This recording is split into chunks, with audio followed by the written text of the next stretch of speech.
To the time you left the ground, you were followed all the way here. Some of the most exciting moments and the cheers from this crowd. Yet for you, I'll bet it was some of the most quietest moments, a chance to get yourself put together. What was it like in the airplane and how were you getting focused? Honestly, I treated the flight like a normal flight home from a race. I filled out my NASCAR debrief to get ready for the competition meeting and really just try to decompress on that. I didn't want to psych myself up too much before I got here.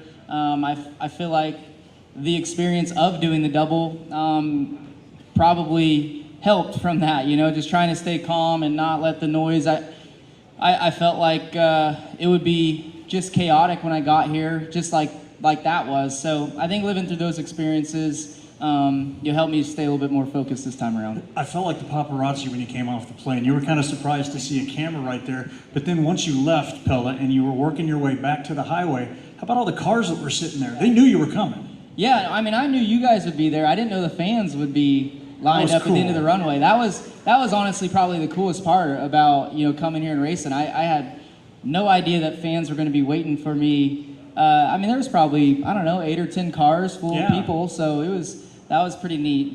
To feel the support from everybody. Even the boos when I got here was kind of cool. An incredible week, 4 wins. We'll have some questions from the media going on here in just a minute. Sheldon, you were so gracious down in victory lane in coming home in that runner-up position. Earlier in our extended pre-race today, we had a soundbite from you earlier talking about trying to keep up in what it would mean like to keep the Sheldon or the Haudenschild family name going. You just tied your dad's career best tonight. So I guess you can get on a nice level with him. That has to be a nice little feather in the cap. Yeah, I don't know, man. I want to win this race, and honestly, I was glad Kyle made it back. I think sometimes people win races and there is asterisks beside them, and if I win this race, I don't want that to happen. So hats off to Kyle, man. Him, Paul, Trevor, they work hard, and pretty impressive, honestly, to race at Richmond, make it back here and win this race. Man, tip of the cap to that. But man, my guys did a great job too all week. I feel like obviously my best Knoxville run. I feel like finally have speed here and able to race here and put up a fight, and that's all I can ask for, and just keep positioning ourselves, and no doubt I think we can win this race one day. Very classy and coming home as a runner-up tonight. Casey down there on the end. How many people are surprised? How many people are very happily surprised that Casey Kane is here? How surprised are you that you are in this position right now? Definitely a bit surprised. It feels great.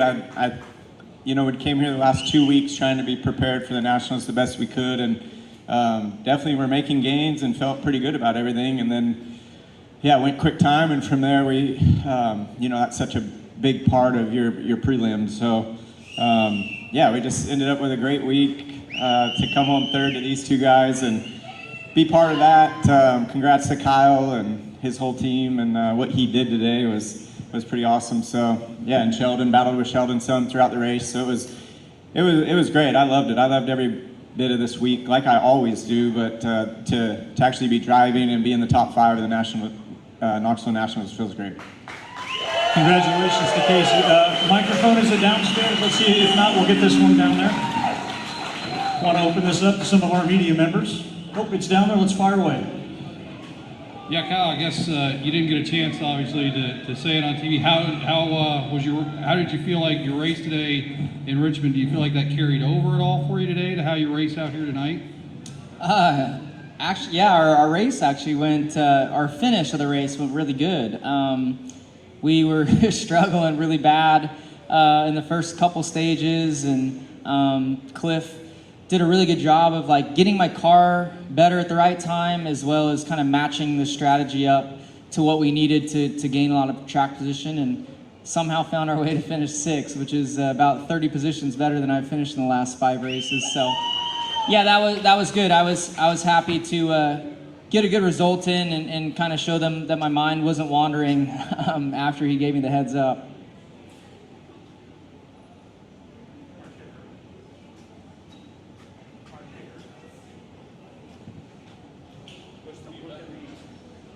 Should have left me down there, I'm telling you. Here, come on up here. Let's grab this thing real fast. We can make this happen. Questions are important, obviously. Mark Schaefer with the Tomo Courier. Kyle, for you, just take me through those first 25 laps. You were putting a blistering pace on the field. How did it feel out there, and how were you able to put such a pace on the field without even running hot laps? Yeah, I just my car felt really good. It was I tried to lag back from the field to get just one corner of a warm up to feel what the grip and the track felt like, and it felt really high. But I felt kind of free. I was a bit nervous out there in clean air. I was kind of laid left a bit more than I feel like I've been, and kind of could spin my right rear up all by myself. But I don't know, once I caught traffic, I just seemed to be more nimble than everybody and had no problem passing people. I could run right behind them on the cushion, then slide them to the next end, and all that. So I felt like I lapped some really good cars there in the first 25, but then I knew the caution was coming. That was all going to be erased. You know, I knew I wouldn't have any of those lappers in between me, but I guess my goal was to lap as many cars as I could, so the next time I got to them, they would race a little bit easier, knowing that the race is kind of over at that point. And yeah, that made the second half a lot more calm. You know, I felt like most of the lappers were kind of running the bottom side of the racetrack, and I had a clear lane up top. So yeah, that made things a little bit easier. TJ Buffenbarger, TJSlowways.com. Casey, you've been running really well since filling in for Anthony Macri. Is something you discovered running with them the catalyst that's kind of propelled you on this run a little bit? Or is it something else that you found over the past couple weeks here in Knoxville? No, I'd say it was definitely racing with Macri's, to get that opportunity early in the year and work with Joe and Anthony just as well as they run everywhere, but, they're, especially the Pennsylvania tracks, they know them really well. And so I just drove and listened and tried to learn and understand more what the car, kind of what I needed to look for as a driver. And so ever since we put together the four, I've been trying to get those same feelings back and stuff like that. And Mikey's done a great job building a great car, fast car, and then, giving me that stuff as times went. We've gotten better, I'd say, every race so far. So, yeah, it's been good. But I learned a lot racing with Anthony and Joe, and that was really good, really good for the success we've had this year for myself, yeah. Matt Weaver, Motorsport.com. I'll stay with you, Casey. Given the Outlaws win earlier this year and the success that you had jumping back in this car and contending for the win in the Knoxville Nationals, does this kind of give you motivation to come back here next year and think to yourself, man, we can win the Knoxville Nationals under the right circumstances? I come here every year, so I'll be here for sure. I don't know. I just kind of go, it's kind of nice this year just not being fully committed to anything, and I just haven't. So it'd be hard to say if I'll be racing the Nationals next year or not, but I love racing, and I could definitely see myself racing next year. But as of right now, we're going to the West Coast from the high limit races through Skagit. Start at Santa Maria and go Gold Cup and up through Skagit, and then we'll kind of look at things and see what we'll do after that. So just kind of go in chunks at a time. But yeah, I enjoy this race, and I enjoy this track because to me it's one of the toughest racetracks. You can screw up and lose so much time, or you can nail it and gain so much time, and that to me is how that's just some good racing and good types of racetracks when you have that in them. And then one for Kyle. Did you need to convince or have Jeff Andrews and Cliff Daniels convince you that it's okay to have a contingency plan and we'll take care of it for you? Don't worry about it, but we need to have one.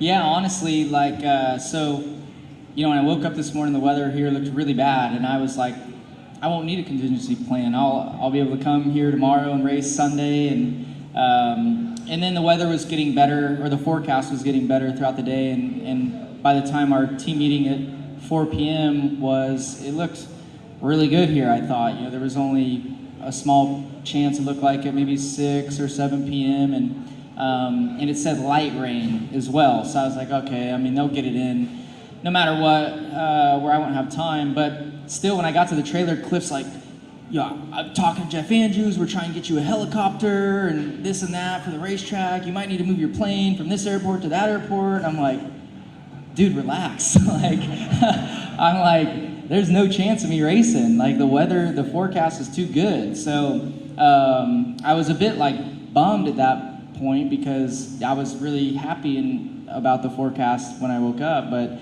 yeah, then I was just like, no, it's fine. So I was surprised when he came on the radio and told me that they were delayed. So it just means a lot to me that they love dirt racing as much as I do, and they support it.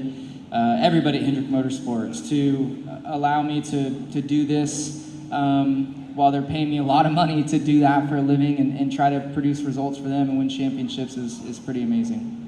Sheldon, you said you were very happy. This will be their last question, by the way, to come home second. To win the Knoxville Nationals, you'd want to be able to do it beating that guy. Having said that, did you leave anything on the table tonight? Anything you guys second guess? I don't think I said I was happy about running second, but no, I gave it all I had, and like I said, we had a good race car, and I felt like we put ourselves in the fight, and that's what I came here to do, put ourselves in the fight, and with a restart with 10 to go, we were right there to be able to do that, but I ran second. That's all there is to it. We'll wrap it up with this. Kyle, the final question. This one's very simple. You always have a really good recalc. You know what's going on inside of your race car. When do you think your quickest lap was? You were in clean air a lot. What do you think your quickest lap was? Well, 15.6 was quickest in hot laps. So probably like a 15.8 maybe? 15.9. It was on lap 28. You were the only car in the 15, so you were absolutely turning it on in the second half.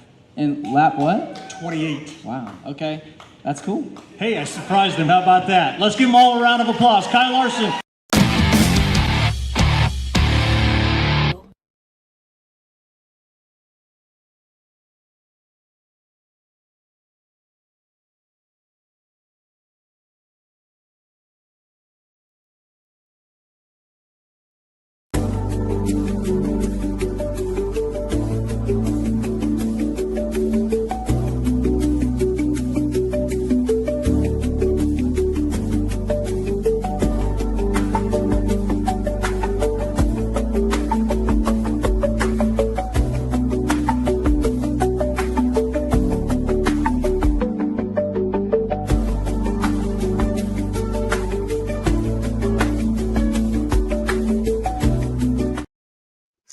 Welcome to another edition of the SprintCarUnlimited.com live show. Thank you to everybody who's already joined us in the chat. Any phone calls we get. Don't know how long the show's going to be today. I don't know if people have a Knoxville hangover and just don't want to talk sprint car racing. So we'll just jump in and see how long we go here.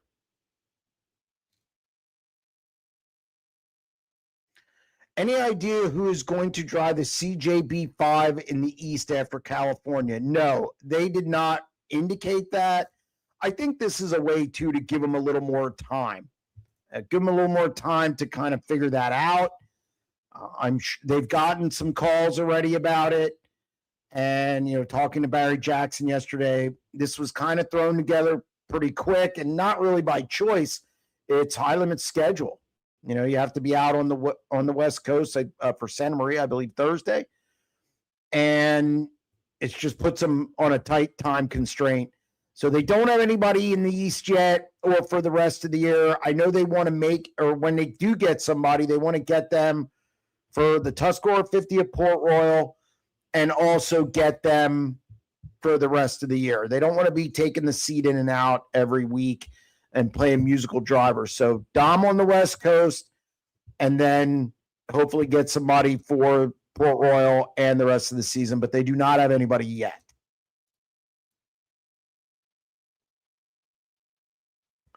So how was your 14 hours of Knoxville experience? I hate rain delays. It was really tough to enjoy it. Even though, as a reporter, you're doing what you got to do, there's a measure of enjoying it, whether it's getting the stories or something you haven't seen before, whatever the case is. And it was tough to enjoy it. I hate rain delays. I hate when you're kept there, even though I get it. I get why. I don't blame the tracker. I don't blame, anybody in particular. It's weather. It's what you deal with, and you can't just cancel it. And moving it to Sunday doesn't really work because half the grandstand leaves. That's a last resort thing, and I understand it. But yes, tough to enjoy, and I hate weather delays. Can't stand them. What happened with Ryan Timms was completely unacceptable. Refueling a car while it's moving with two people hanging on, then one falling off and the official not checking things properly. They should have been disqualified immediately. This is a big failure of Wu and Knoxville officialdom. Thankfully, Ryan wasn't injured by the fuel splashing over him before he pulled in. Your thoughts? Agree. I think this was a total failure across the board. I thought, the guy fell off and fuel was falling where he was. I hope he didn't get fuel in his face. We talk about safety, and I'm not going to belabor it too much because it's safety of convenience. And I know the traditionalists will say, oh, well, that's what made it so cool. There was nothing cool about that. If there would have been a spark, if there would have been anything that would have made that erupt, or it would have been tragic. That place could have been shut down because I think people aren't really up on the insurance implications. I do know the next day the insurance company was concerned by what they saw. And the difference nowadays, people see it. It's out there. You want exposure? You got it. And now everybody can see the indiscretions or stuff that you do that maybe doesn't meet what an insurance company wants to see. And they still have what's called that lost run report. And if something falls on that lost run report, it's more difficult to get insurance. And let me tell you, not many carriers out there. A bunch of years ago, there was like 10. Now you're down to like 3. So totally unacceptable. The World of Outlaws, Knoxville, the guy on the ATV, just don't push it. Even the team shouldn't have tried that. I give the team more of a pass because they're going to do what it takes to get their driver out for the biggest race of the year. You almost got to protect them against themselves. So a huge failure by the Knoxville officials and the World of Outlaws. Absolutely. Full stop. Have never unloaded so much in one day. I can't imagine. It's a big inconvenience anytime you have weather like that. And it's really for everybody. I mean, nobody wants to be traipsing around a pit area where every fourth step you feel like you're going to fall. It affects the racing on the track. It affects the teams. The fans are sitting there. It's not ideal. The favoritism from Knoxville officials given Timms was disgraceful. Allowing fueling in staging was dangerous. And at the Cappy, they re-racked start when Timms didn't take off. I've seen the re-racking across the country. They do it in Pennsylvania. If a start's off, they'll re-rack it. That doesn't bother me. I don't know if it's favoritism or not. We don't know because we don't know if it would have been somebody else. Would they have done it? So I'm not going to go make that leap yet because we didn't see it. So I'm just not going to go that far because if it would have been Sheldon Hodenshield, I still think they would have done it. If it would have been Donnie Schatz, I still think they would have done it. I don't think it would have mattered who it was. I think they were gonna do that. And I think too, something to consider. They canceled the C-Main. So I don't know if the officials in the back of their mind were thinking, well, we kind of put them in this situation where it was bang, bang, go, go. So I don't know how the officials viewed it. And I don't think anybody else does either. So I'm not giving them a pass by any stretch. It shouldn't have happened. But I'm also not going to make the leap that it was just outright favoritism. If that refueling issue happened in Australia, which it wouldn't have, of course not, you would have been disqualified, issued some sort of ban and fine. A few years ago, driver was banned for 3 months for throwing his steering wheel at a moving sprint car in our biggest race, the Grand Annual Sprint Car Classic. Yeah, they have a committee over there. I mean, you could be pulled out of line and drug tested. If you're, let's say you have a pill draw line, you can be drug tested. Everything's run by a board over there, or what you would call, I forget what it's called. It's some council. And I don't think that's a bad thing. I wish we had something like that at times. And it's never going to happen, of course, but I mean, now we got rid of drug testing altogether. So I just hope I never see it again. I think in my opinion that Holmes is doing better in a boot car than Pursley. But no disrespect to either driver. Should be interesting heading to the West Coast. Well, I mean, Pursley had a couple wins last year. You got to remember, what's Holmes in points? Still 9th?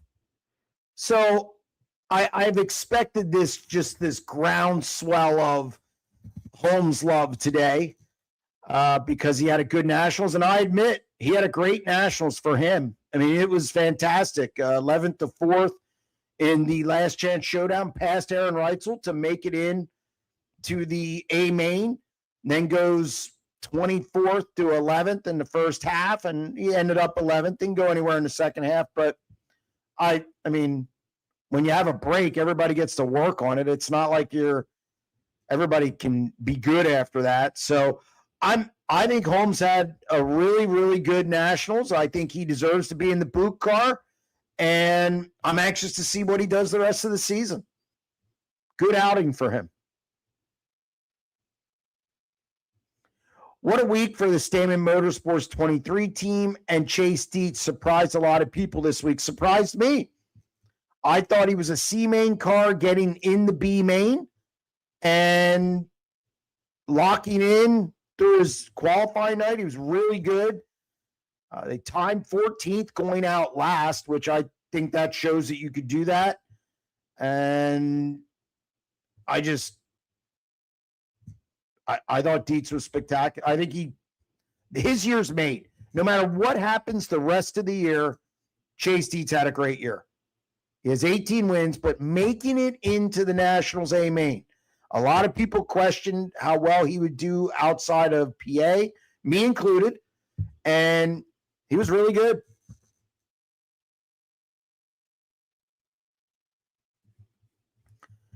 In your opinion, does Kyle Larson win the Nationals this year if he starts, say, 8th instead of the pole? Tough call. Tough call. I think there's a chance he could have. I saw people saying that it was narrow in the feature. It wasn't that narrow. The track widened out in the last chance showdown / B main, whatever you want to call it. It got wider. He was fast. Could he have won from 8th? Yeah, I think he could have won from 8th.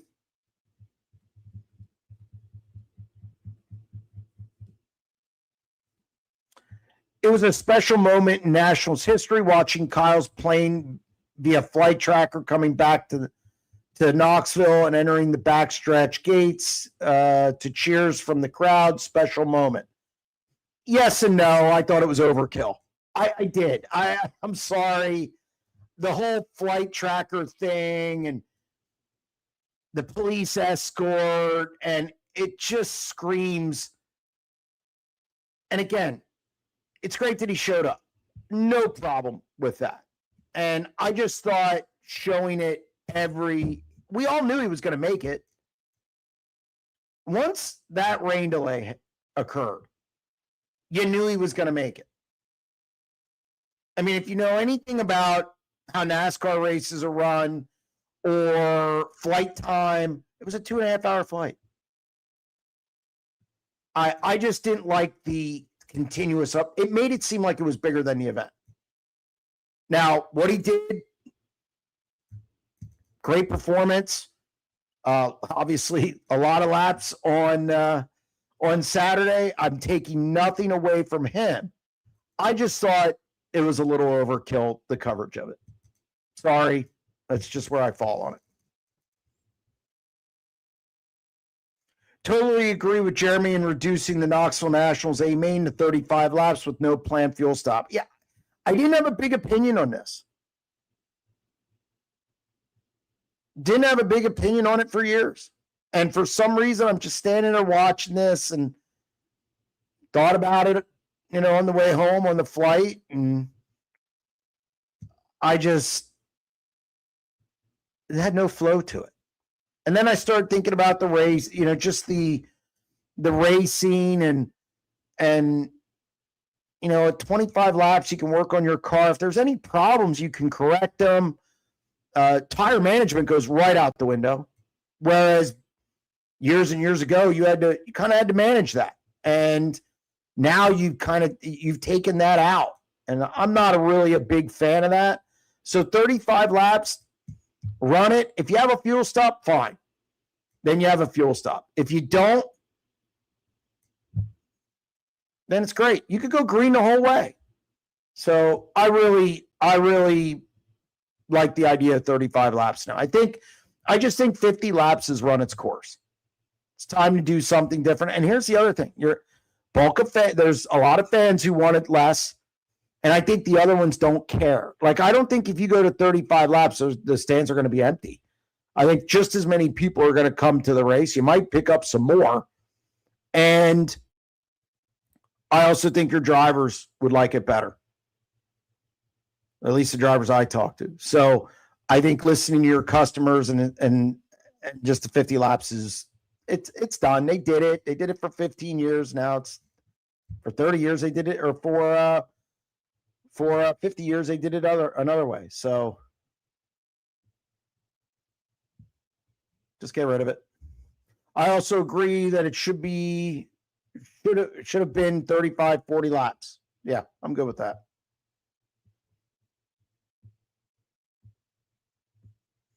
Jeremy, do you know if anyone is racing the W for the West Coast Swing, for High Limit, and the Outlaws? I do not. Now, I wouldn't be surprised, like if Brad Sweet got in it at the Gold Cup, and I'm not saying he is, I'd be okay. I wouldn't be like, oh my God, I can't believe that. So if we see the W car, I wouldn't be surprised. But I have no knowledge of anybody getting in it.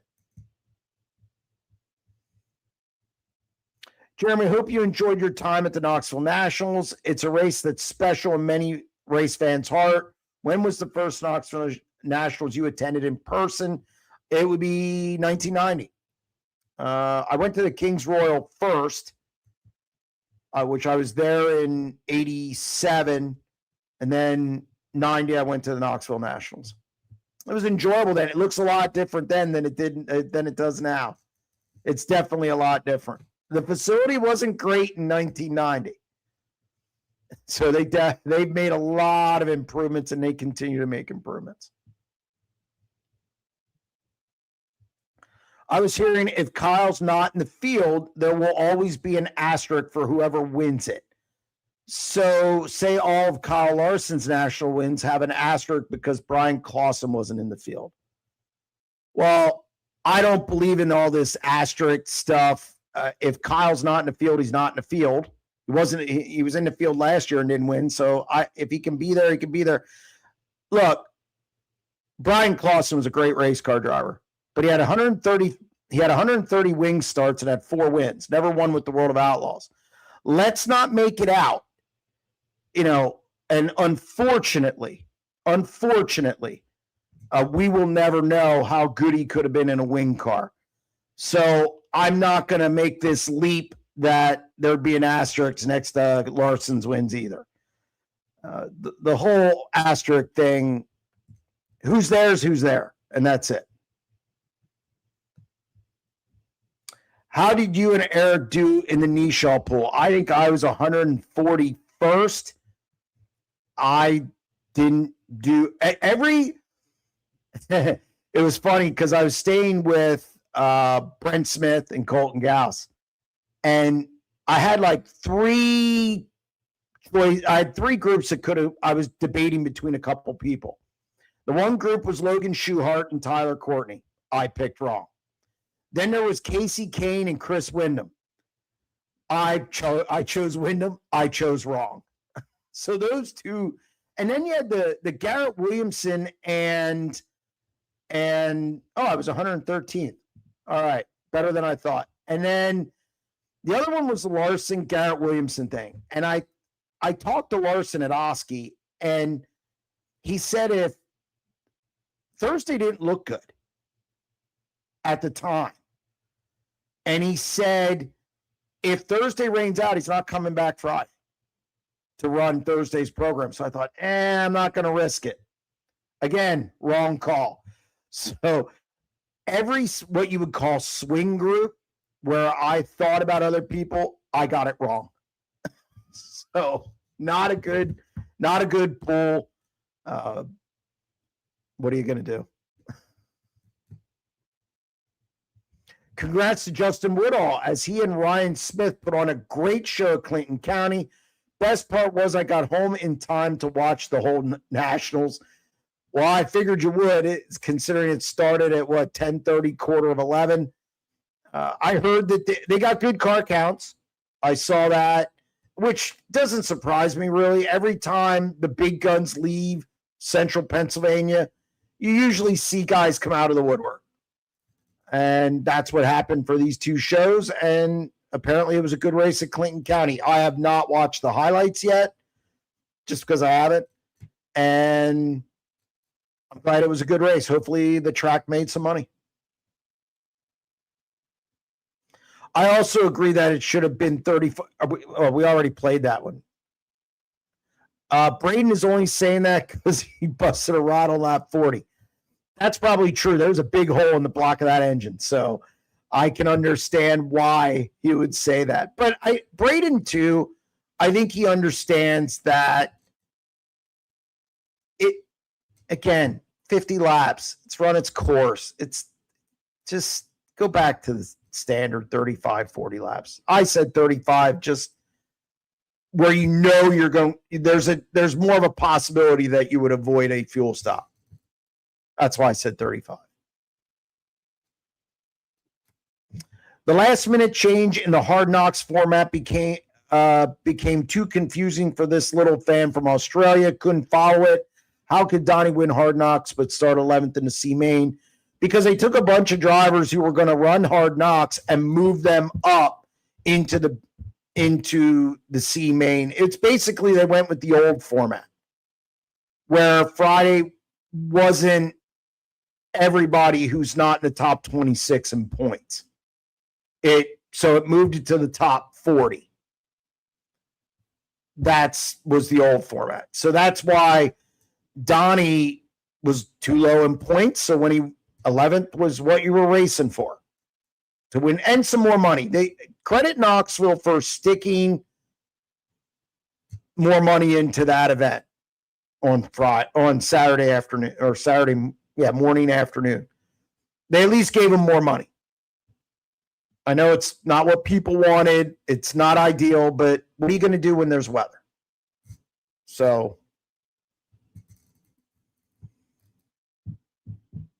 Jeremy, how were the fans on Saturday after 15 hours of sitting at Knoxville? Wore out, drunk, angry, excited? Probably a little bit of everything. I don't think it was one feeling over another. It seemed okay. They got excited. They booed Larson. I thought there were just as many boos as there was cheers, which I don't think is a bad thing. And there were some people who were excited and others who were probably just happy to go home. I think it's a little bit about when you get a situation like that, you're going to run the gamut of emotions. Joe on line one. Joe, how are you? Jeremy, hey, I'd like to put my vote in for the Knoxville Nationals, going back through the tradition that it was for 50 years, which is 30 laps. That was that way since 1961. Right. And it is a sprint car race, I think, not an endurance contest. I don't disagree with you. I thought it's just clunky now, and I think I think more and more people would rather have it switched back. And if you want to add 5 laps to make it 35, fine. But just 50 laps is too much at this point. Yes, sir. Yep. You have anything else? No, that's all. Thanks a lot. Have a great show. Yep. Thank you. I appreciate your call. Okay. Bye-bye. Bye-bye.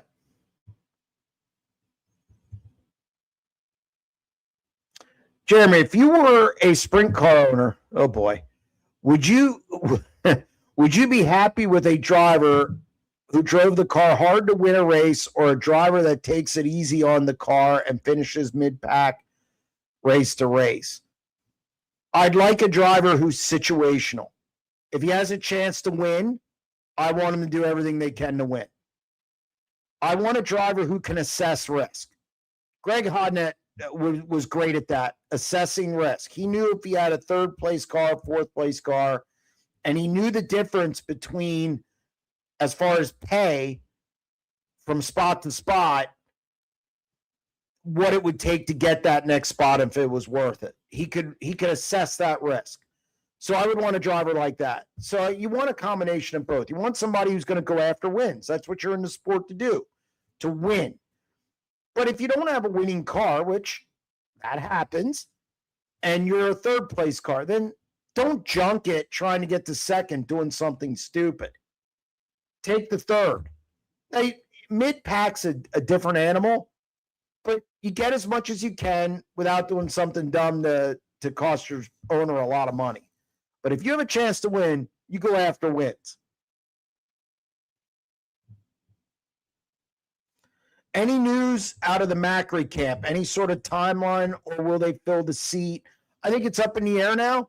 I've heard Macri six weeks.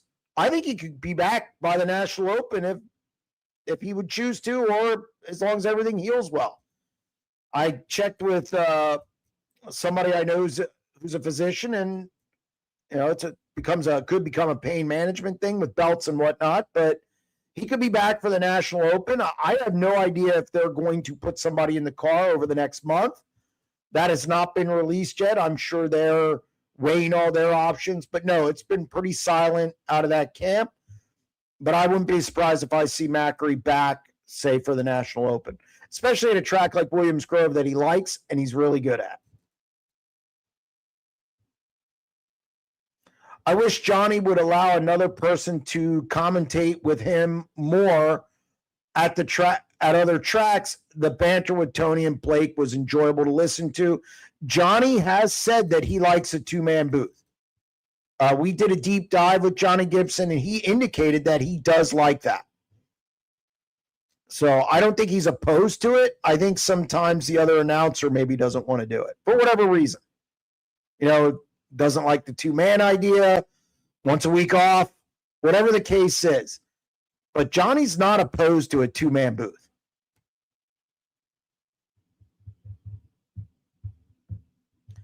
I think we should admit that Larson ruined this Nationals. Without him in the field, it would have been wide open, and a hard win would have burned the place down. Instead, it's Larson snoozer. He's good. He's good. For me, it didn't take away from the A main. Because I still thought there were good stories. Casey Kane was the story of the week. I don't know what I'm watching here. This year he jumps in Macri's car, he beats the Outlaws. And then he gets in his own car, and now he's battling up front at the Knoxville Nationals. And he didn't just ride around. He passed Sheldon. And then he fell back to fourth and passed Logan Schuchart for third. This idea that there's an idea out there that car doesn't matter, it's all driver. No. Trust me, the car matters. We've seen multiple evidence of this over the last year. You got to have a good car. So car matters probably more than people give it credit for. And Casey Kane did a good job at the Nationals. I thought he was the story of the week. So Yes, Larson turned it into a snoozer. You know, there was a point in that where Casey Kane was gaining on him. I looked at Mike Mallett and I was stunned. Again, some things you just don't have an answer for, but credit Casey, did a great job. You know, Holmes had a good run. Carson Macedo did till he blew a hole in the motor. So there were still some good storylines. It didn't ruin it for me, but I can understand a fan feeling that way. Ed online too. Ed, how are you? I'm doing okay. Want to talk about fuel stocks and fuel cells and things like that. Okay. Years ago, I thought the Knoxville Nationals was fine, the way it went and everything with the rain and everything. I've gone through rain before. As a driver, you hate to sit and wait for rain to stop. It just makes the night 10 times as long and everything else.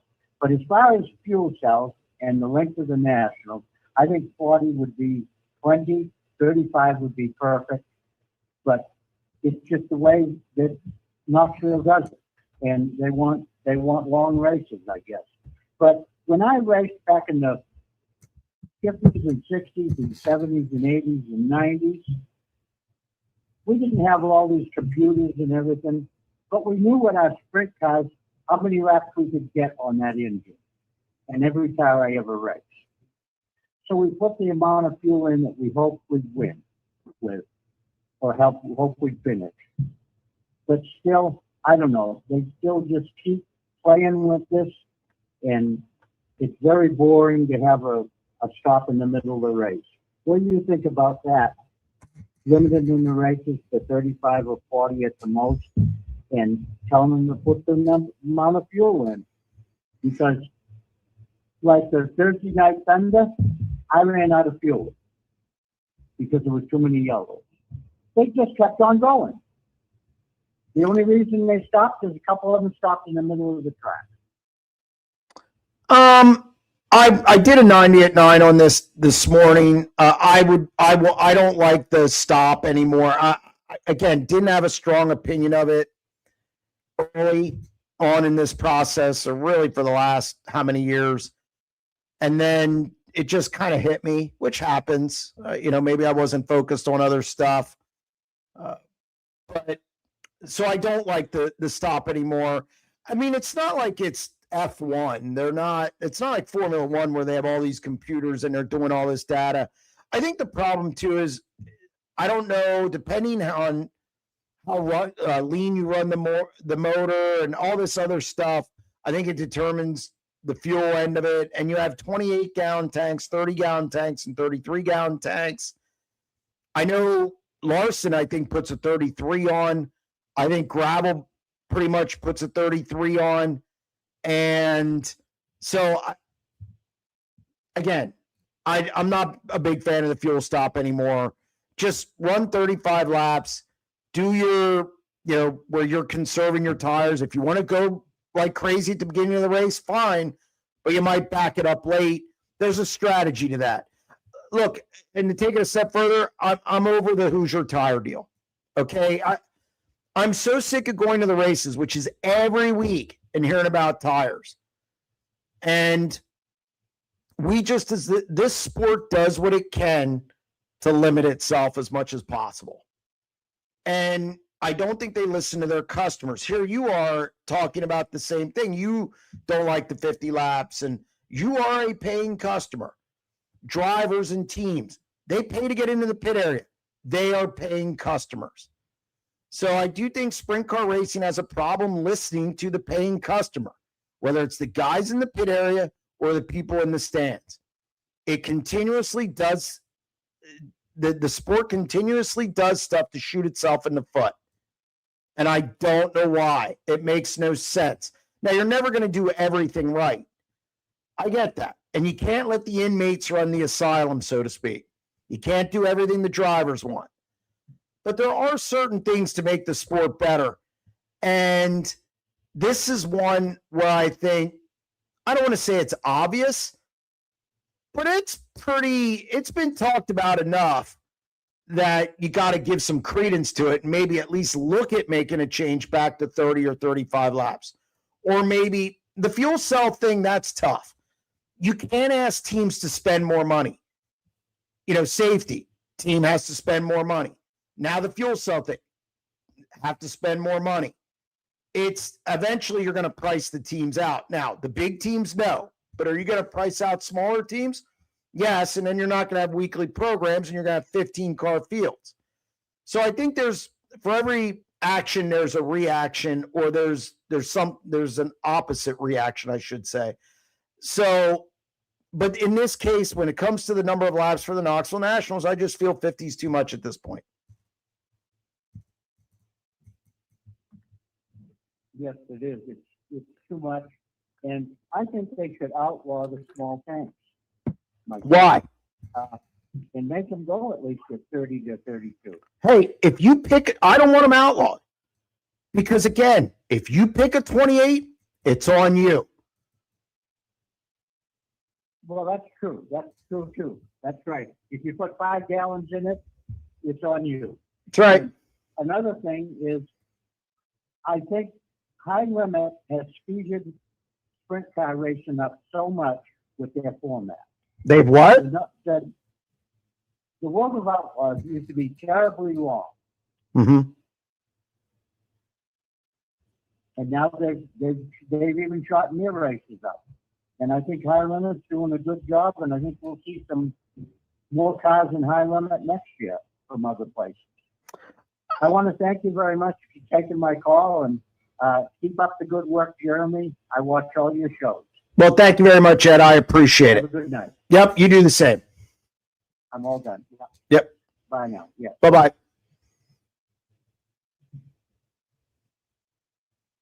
All right, what else do we got?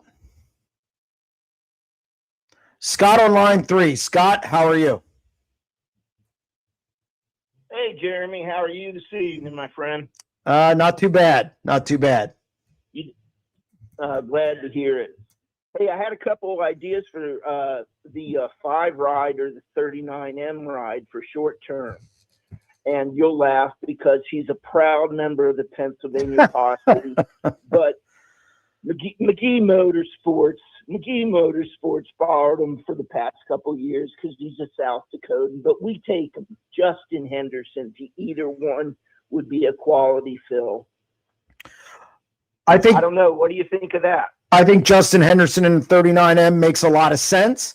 To go for the 5-car for the rest of the year, I don't know if that's something he would be interested in doing. But he knows the nationals. He knows the national track, right? Well, again, I don't know. Yeah. I don't know where Justin Henderson is at as far as family and if he wants to travel. The other thing is, I don't know what his commitment to McGee Motorsports is after Knoxville's done.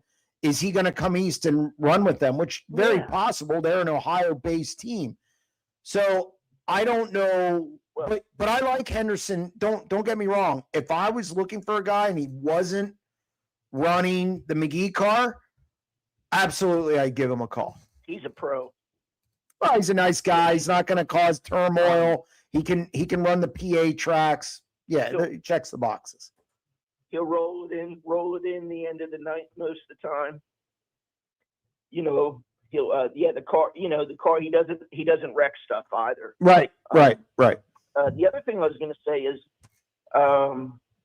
there was something real quick.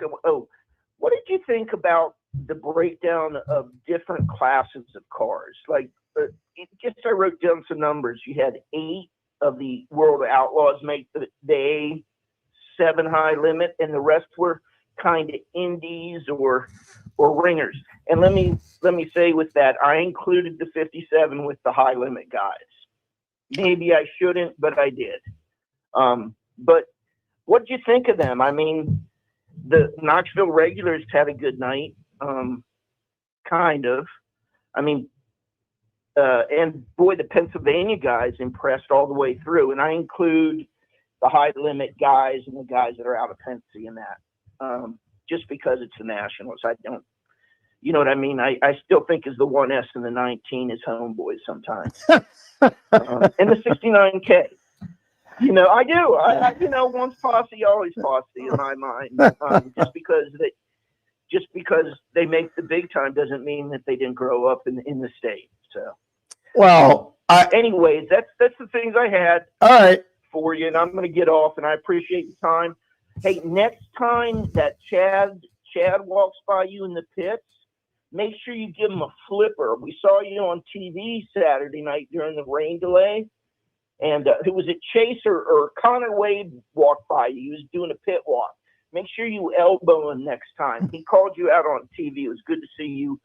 I don't even know the driver you were talking to at that point, but you moved out of camera after they came up on you. How did he call me out? So, what did he? Oh, he just said he didn't call you out in a negative way. Oh. Hey, there's Jeremy Element. He was just, hey, you were recognized. I told you, you're Hall of Fame. No. I'm getting the posse started for you. Well, I appreciate All right, that. Jeremy, thanks for your time, sir. Thank you. I appreciate God it. bless. Hey, man, hope you had a good 14-hour work day. Appreciate your time and your effort. We really do, all of us.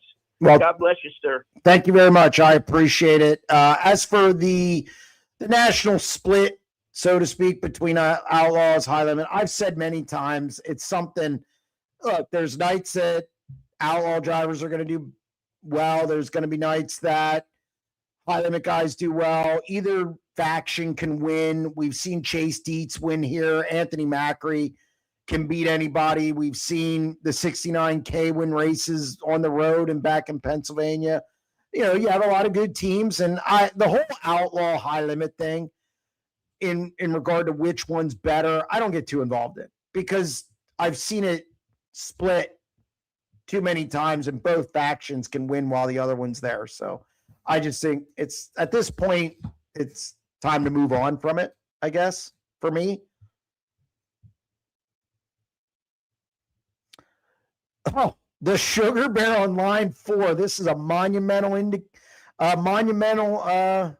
instance here. Sugar Bear, how are you? Uh-oh. I am great. It is a pleasure to talk to the future Hall of Famer, Jeremy. Yeah. Come on. What's up? I've got a question and then a direct statement. Question is, when was the decision made to chop the Friday night event on Saturday morning to a different format? Well, incidentally, they talked about that the night before even. It was something that was discussed on Friday already. It wasn't a late decision. And then when it rained hard on Saturday morning, and they decided at that moment, probably, I'd say about 9:30 in the morning, that they were going to change it. But it was talked about the day before already. How many cars scratched and left? I had 7 cars didn't run Hard Knocks that were scheduled to run. Now, Brady Bacon ran. He just went right to the night session. A couple guys did that. I think, obviously, the 5 car and the 77 scratched from Saturday night because of they crashed and whatnot. So I'm not 100% sure how many scratched from that program to Saturday night, but it was 7 guys scratched from the Hard Knocks program, with a couple of them just going straight to Saturday night. Okay. And then, so the follow up with that question then, is the goal to change the format just a timing Yes. Plan so that it's quicker? Is that the idea? Yeah, because they weren't going to start at 11. So, Yeah, they weren't going to start at 11 a.m. There was no way they were going to hit that. Hard Knocks is a longer program with time trials, and you're looking at an hour more. So they cut, probably doing what they did, they cut an hour off a program that was going to start later anyway. I didn't mind the move because it saved time. Now, if they would have ran it original format, would it have been interfered with? Do you feel would weather have been an impact then? Because it rained after, right? It did not rain after Hard Knocks. It didn't rain until that evening when they right before I guess they were going to roll. Here's what happened. They ran Hard Knocks, then they did track prep. And I thought they overwatered. And it took them a while to get it running, more so than normal. It was about a 45-minute to an hour delay, and then it rained again. So if you would have ran all of Hard Knocks, I think you really would have been up against it as far as track prep at all. It would have been dicey. Okay, so it was a smart move, hindsight. In hindsight, comparing the two options to each other. Yeah. Okay. So they were wise on that. So, and then the direct statement I want to make is the Knoxville Nationals, Knoxville Raceway, all the local tracks, all the series from Outlaws, High Limit to Power IRA, etc., want people to show up. And they want people to come out to their events, right? And their weekly programs, etc., PA, Posse, you name it. And I think that the Knoxville Nationals did the biggest disservice, and it was the biggest slap in the face to all the other sprint car drivers in the nation, if not the world, by turning the event into the NASCAR superstar Kyle Larson saga of him leaving Richmond, flying in, tracking him. Bachhoven is screaming on the microphone when he arrives. The SUV pulls in like Elvis. It was just basically, this is the real star, and everybody else in the world is going to matter. And then Knoxville cries when they can't sell out other events when Kyle's not there, or the weekly program when the local stars don't mean anything anymore now because Kyle's not there. And honestly, I don't feel bad. I do feel bad for all these tracks now that are suffering that Knoxville Nationals, the Super Bowl, basically turned it into the Kyle Bowl and the Kyle Larson Nationals and defamed everybody else and their skill set in the process. Okay. That is all. Thank you. Yeah, no problem, Sugar Bear. I'll address that because I said it earlier. It's not Kyle's fault. But Kyle didn't ask for that. And Kyle's just doing what he does, which is go race. So it's not a Kyle Larson issue. I thought it was overkill. Now, a disservice and, that all goes away real quick. Look, the news cycle just keeps rolling. Time keeps moving on and things are forgotten. But I, too, thought it was overkill. Now, again, Kyle didn't ask for a Dirt Vision crew to be on the tarmac. Kyle Larson didn't ask for them to track him on Flight 24, the app. He didn't ask for that. So it's not Kyle's fault. And I want to be clear with that because I think sometimes people, that's not his problem. But I do think it was too much. Okay. I knew as soon as it started raining, I was actually standing in Chase Dietz's trailer. And you just start doing the math. The NASCAR race, you're looking at it. Unless there was a red flag for a long red flag or rain at the NASCAR race, you knew he was going to make it. It wasn't hard to figure out. I mean, you didn't need an abacus and a slide rule here. So, again, I can understand. And here's the thing. Whether it's true, not true, the perception is out there. And perception is reality. So it doesn't matter what I think, or it only matters what fans think at that point. And again, I'm not going to say it was a disservice. I'm not going to go that far. But it was overkill. I mean, it was just from the D on, it was just nonstop. and Bakoven and Johnny, which is the only time Johnny will acknowledge anything that has to do with Kyle Larson, with a high limit guy. Now, he didn't say high limit though. You got to be careful there. But it was just. Now, here's the thing though. Kyle McFadden did a story, and 17,000 people were clued into that app. So obviously, yes, it's a big deal.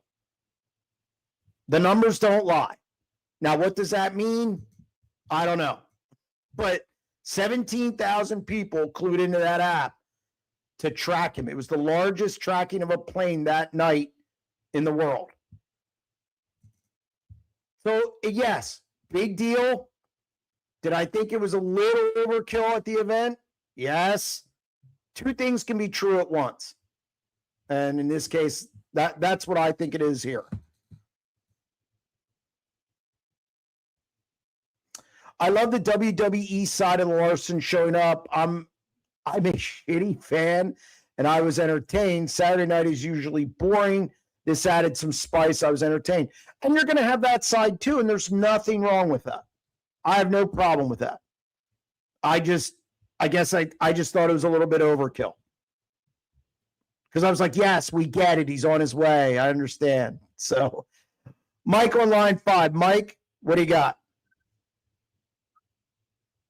Well, I was going to talk about some other stuff, but since you're killing this Larson thing, I'll make my two statements.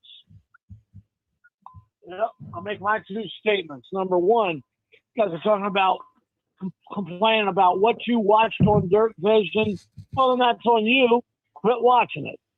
You know? Sure. Now, secondly, issue itself of Larson. The man's qualified to race. He has a right to race.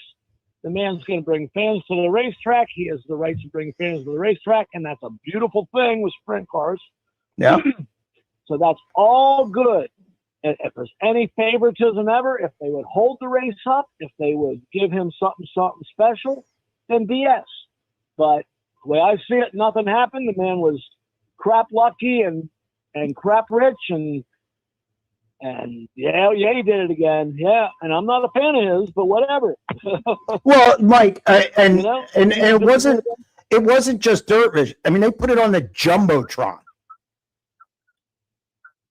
It wasn't like it was just a dirt. Oh, so you're Yeah, no, I was standing in turn 4. I don't watch Dirt Vision while I'm at the track. I just don't. It was the constant. Okay. You're saying Yes. right. So you're at the racetrack, and everybody's watching this sideshow. I don't know about what everybody's doing, but I have no problem with it being a story. I just thought it was overkill. That's all. It's a little overkill. So you're saying this Jumbotron was like in the infield or whatever, just like in a football game. I've never been to this racetrack. No, it's outside. It's in between 3 and 4. It's big. It's between 3 and 4. Everybody can see it. But it's for the fans. Yeah. I mean, whoever. Yeah. All righty. I didn't get that. Yes. Yeah, that's on the racetrack. Then that's on the racetrack. That's bullshit on the racetrack. Well, I mean, look, I'm not going to say. Look, again, it was just a story that I thought was a little overkill. It's not Kyle's fault. It's not. It's not. No. It's just. That's all. Just a little overkill. Stupid. Well, let's carry it on. What I really meant to call and talk about was this is a subject that I do interest me, is the length of these races. You should never have to plan on refueling sprint cars, in my opinion. That shouldn't happen unless take the Syracuse 100. You should never have to plan on refueling sprint cars. And it's on everybody. If they don't put on a 33-gallon tank, that's on them. Yep. Having said all that, when you go to things, I watch these races, and you do 10 laps before they even throw the checkered flag. Because you got to line them up so many times and 4 wide them and un-4 wide them and reheat them, whatever. and then every time there's a yellow, and I know you're on my side with this, now we're in there for 2 minutes. So that 2 minutes can turn into 8 laps. You could be 10 laps into a race and have 20 bullshit laps in, 30 bullshit laps. Yeah. It's crazy. Yeah. Therein lies the problem. The whole way back to Volusia, same thing with the tires, and the fuel. They did both tires and fuel, Volusia. You do all that, mathematics doesn't work. No, it just hurts the product. Right. So my main point is they got to tighten up on the crap. I know you're on my side with the work area. Yeah. Yeah. And then I swear some of these guys bag out on the track to help their buddies sometimes. Whatever. Yeah. All right, I'm done. I don't even know what else to talk. That's all right, Mike. I appreciate your call, and yes, I'm on your side when it comes to the work area. Yeah. All right. All right. Have a good night. Yep. Thanks, Mike. I appreciate it. Yep.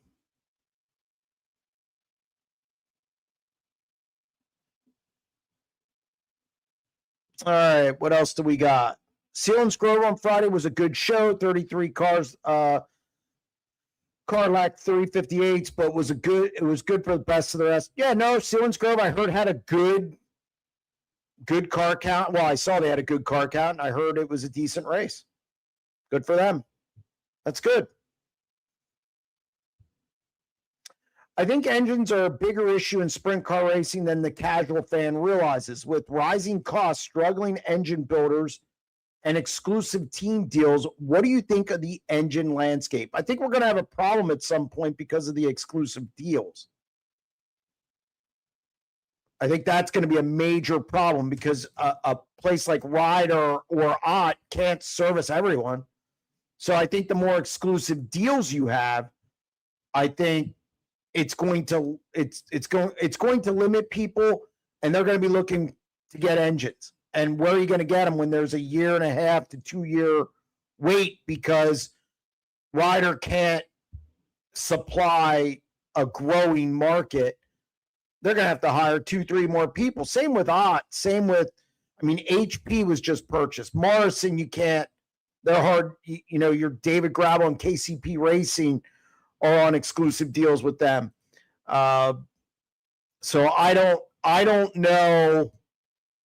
I don't know what the future has as far as engine builders. Good luck. As far as the costs, I think the tire cost is going up at a more alarming rate as far as percentage than engines.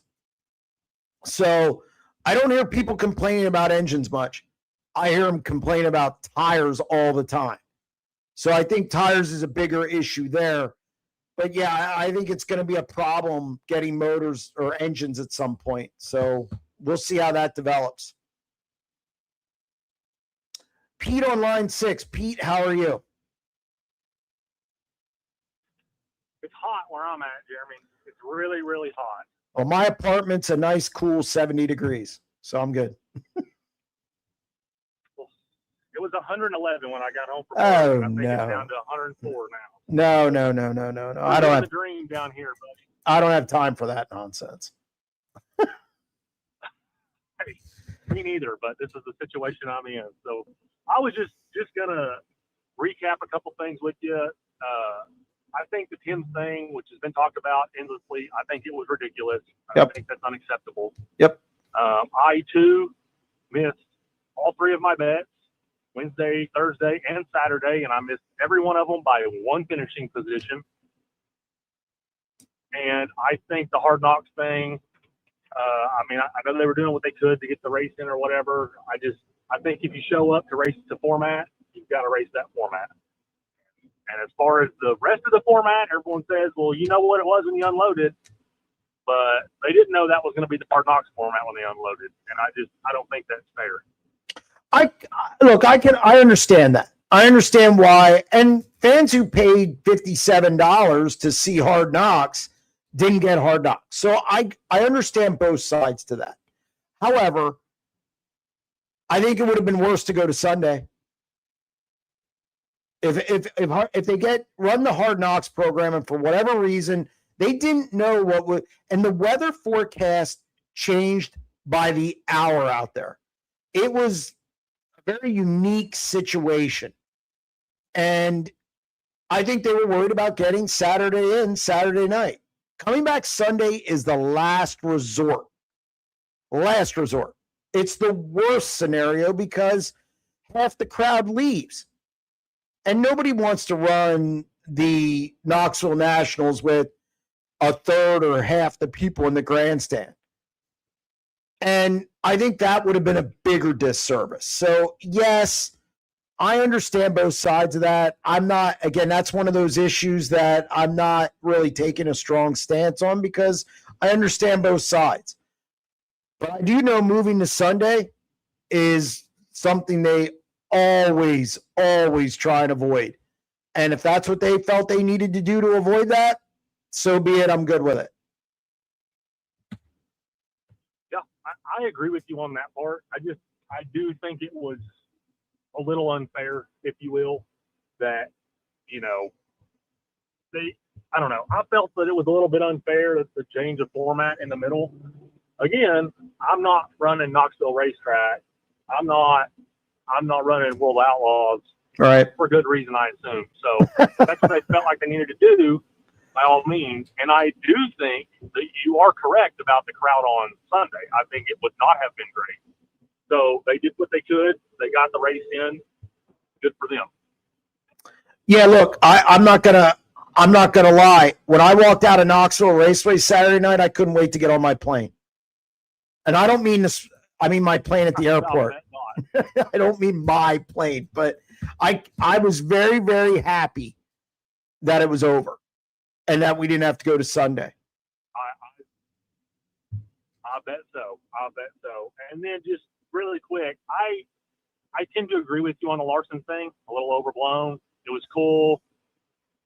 Kept people entertained a little, I guess, during the delay in between races. But I mean, how long are they going to go on with that deal? Was kind of where I was getting. I mean, it was cool, but like you said, it was kind of overshadowed the event. I thought it was like the OJ car chase. I mean, they showed the plane and they showed the SUV, and then they followed the SUV across the track, parking in front of I didn't know if I was watching the OJ thing or what. It just seemed a little weird to me. That's all. Well, it just was a little weird. And I'm not gonna lie and say I wasn't at home getting updates on Facebook and whatnot, but it did seem a little overblown. And look, again, not Kyle's fault. It wasn't Kyle's fault. No. So no, I'm happy he made it. I mean, I was at a buddy's house and we talked about it for a solid hour. When they said he was going to make it, I'm like, man, you won't believe this, because he's a NASCAR fan. I'm a sprint car fan, so we overlap. And he's like, no, he's racing tonight. And I'm like, yeah, the race is over. I think he's going to make it. And so then we ended up, sitting on the back porch talking about it for the next hour. But I mean, it was interesting. It did seem a little overdone. Yeah, but I mean, again, he brings fans. All the talk about him not racing the Nationals finale, that went all out the window. And I will say this about Kyle. He has an angel on his shoulders because you just knew something was going to happen to get him there. And isn't that what happened? And then he goes out and dominates the race. He deserves everything. He deserved the winner. I mean, he was clearly the best car, and he got it done. No shock. So no, when I've seen somebody put on Facebook when his plane took off, I think Kyle Larson just won the Nationals. And yeah. That had to have been about everyone's thought. I mean, it had to cross their minds at least. Just one more. Do you think this is the end of Brenham Crouch in the 5? I know there's been a ton of talk about it. I know they obviously won't announce that, but I don't think so. In there off the West Coast after Selby. I don't necessarily believe it's the end of Brenham Crouch in the 5 car. out with that car. So I don't necessarily, I don't know. That's a tough call. I don't know what they're going to do over the offseason. I don't think anybody else does either, but I don't think it's necessarily it for him in that car. All right. Well, man, I appreciate your time tonight. Have a good one. All right, Pete, thank you very much. Yep. All right, I'm sure we're backed up in the chat. So let's get some fired out here. Who's your picks this weekend at Williams Grove and Port Royal? You know what? I mean, after the Knoxville Corey Neeshaw poll, I'm probably not the guy to ask, because if it comes down to two people, I'm going to pick the wrong one. Williams Grove.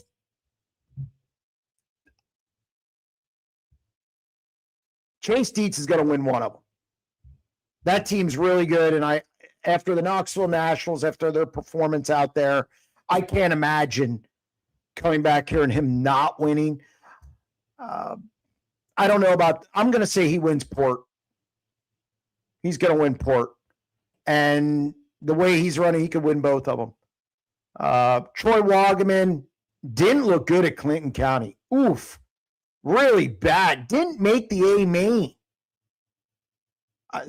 So I think he bounces back at the Grove. So I'll go Wagaman and I'll go Chase Dietz. John on line 7. John, how are you? I'm good, Jeremy. I'm real good, as a matter of fact. Oh, I know what you're happy about. I know you know. I know you know. I wasn't going to even bring it up because... Oh, it's okay. I don't know how you feel. No, you don't know how I feel. It was pretty decent. Your volume's down a little bit. No, you think I hate you? You think I hate Tanner Holmes? I have no feeling whatsoever. No, I was thinking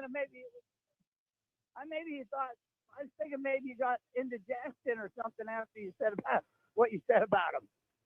Having a good show. No. I thought he had a really good showing at the Nationals. I said it in a 90 at 9. If I didn't, it doesn't bother me in the least bit. I said he deserves to be in that car. Okay. Yep. I don't get. Yeah, I think he put out a good showing. I can't really say anything bad about it. I didn't expect him to be in the A main, and he made the A main. Nobody did. Well, you did. The only person I think that thought he would. No, stop it. There were a lot of people who thought he would. But again, he had a good. He has a ton of people on his side. Yeah, he does. And look, that's great. I just don't want us to be delusional about it. How could that? Why would that be? Why would he be the second most popular driver in sprint car racing today? Do you think he is the second most popular? Abreu's number 1. He's number 2. No, I don't agree with that. Well, I do. Well, you can agree. We can. I think Sheldon's more popular. He sells as much merch as any of the top drivers, except for retail. I've seen pictures of his bedroom that's stacked from the floor to the ceiling with those model cars that he sells for $125. So just because Sheldon doesn't show you his bedroom, you're basing it on a. No, I'm just saying. Do you live with him? Other experts, no, he posted the picture. Okay, but so what? I'm saying that people. Okay, I'm not going to defend them anymore because I don't need to. Well, I don't know what you're saying. I don't care if he's the most. I don't care if he's the second most popular, third, fourth, or fifth. It doesn't matter. I care about his performance on the track. That's what we all care about. No, come on. Don't be delusional. Now you're lying. You care about all the other stuff too. Well, I think he's a pretty good person. Well, I don't know what kind of person he is. He doesn't drink, he doesn't smoke. Well, okay, but I don't. Well, you don't follow him. Well, no, I'm not a fanboy. You don't know nothing about him. I know what I need to know about him. He finishes in the box scores. Well, you can say that, John, but I would be willing to, just because I don't fanboy him, which I don't, because it's weird. It's strange. Yeah, it's weird. But Why is it weird to have a favorite driver in all this? no, it's not a favorite driver. It's not a favorite driver. But it gets, again, it's over the top delusional. He's, yeah, well, yeah. I mean, when you start talking about him in the same breath as young drivers like Kofoid and Dale Earnhardt infatuation. What would you call that? the same thing. Over the top delusional. Well, but he had 7 championships or 8 championships. Listen, you can talk over me if you want, but that still doesn't compare to Tanner Holmes. Not even close. What doesn't compare to him? He's just a young kid. He's just a young kid that's trying to make his way in sprint car racing. He found a way to do it on social media. Yeah. Very, very popular there. He has a lot of subscribers, probably more than you. Yes. I think that's the reason if you don't like the kid that much. I don't. I don't. I just gave you my honest. Well, my honest opinion. let me give you an honest opinion. I could care less. You can't even stop talking about it. Well, that's because you won't shut up about him. You're a fanboy. Yeah, but we knew what you were calling for. Oh, I know why you're calling. Well, yeah, because that's all you ever call about. I'm going by your history. It's your history. I didn't call for that reason. Okay, what did you call about? I didn't call for that. Huh? You've never called about anything other than Tanner Holmes. Well, I don't know. I'd have to have the record to see that. Well, trust me, my producer can tell me that. But what did you want I to? never called you that I didn't mention Tanner Holmes. Okay. All right, whatever. Okay, so what did you call about? I was thinking that, and I could be wrong about this, but I was thinking there was a day that Port Royal didn't count caution, did count caution during the first 25 lap segment. And they put a limit on it at five, okay? Because, you could have 25 cautions. If you had a bad accident, that would be a red. But what I'm saying is, I was thinking that there was a day that they counted the caution laps, and then in the second 25 had to be all green. Right. Yeah, no, I think that is the case. That could be wrong. No, I think that's the case, but I don't think they limited it. Maybe they didn't, but I guess they wouldn't have to really. No. But the second 25 would be more like a regular sprint car race. Sure. Using the first segment as a qualifier. Really, that's about what it would amount to. But why couldn't they count or not count some of the caution laps that that they're running now?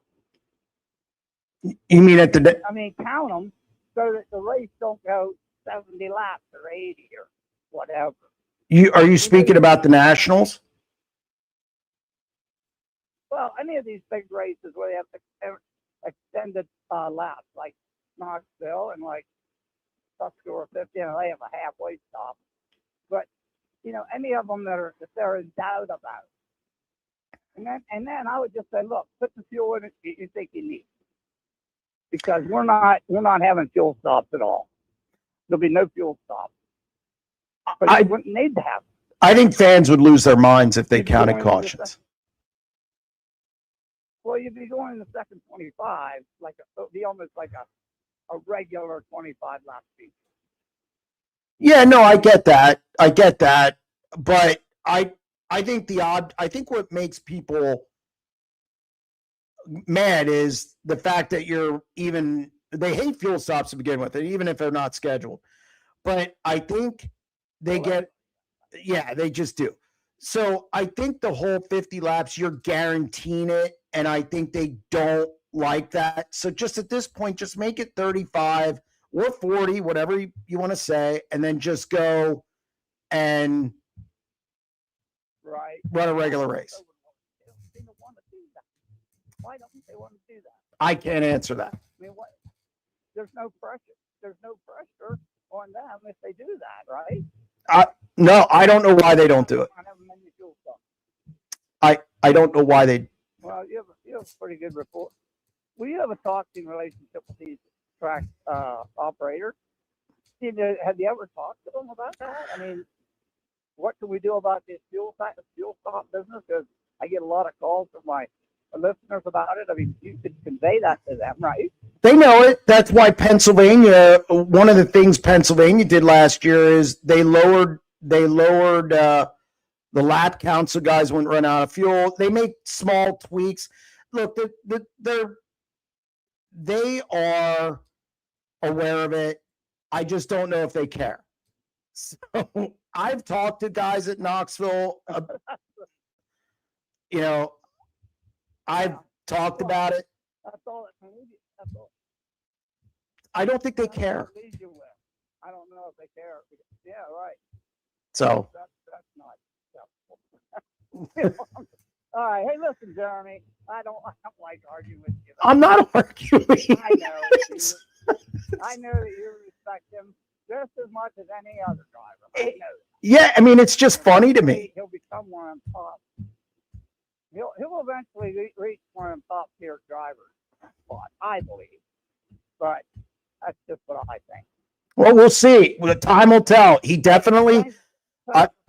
I will say this to you, John, because I was waiting for you, and and it's funny. I talk to people during the week. And they say, John's going to be calling you this week. So other people. So look, he did a good job. He deserves to be in the 13. He deserves to be in the 13, and look, he's going to get another year with him. Obviously, I would assume, unless he goes somewhere else. And I think that would be a monumental mistake to go anywhere else at this point.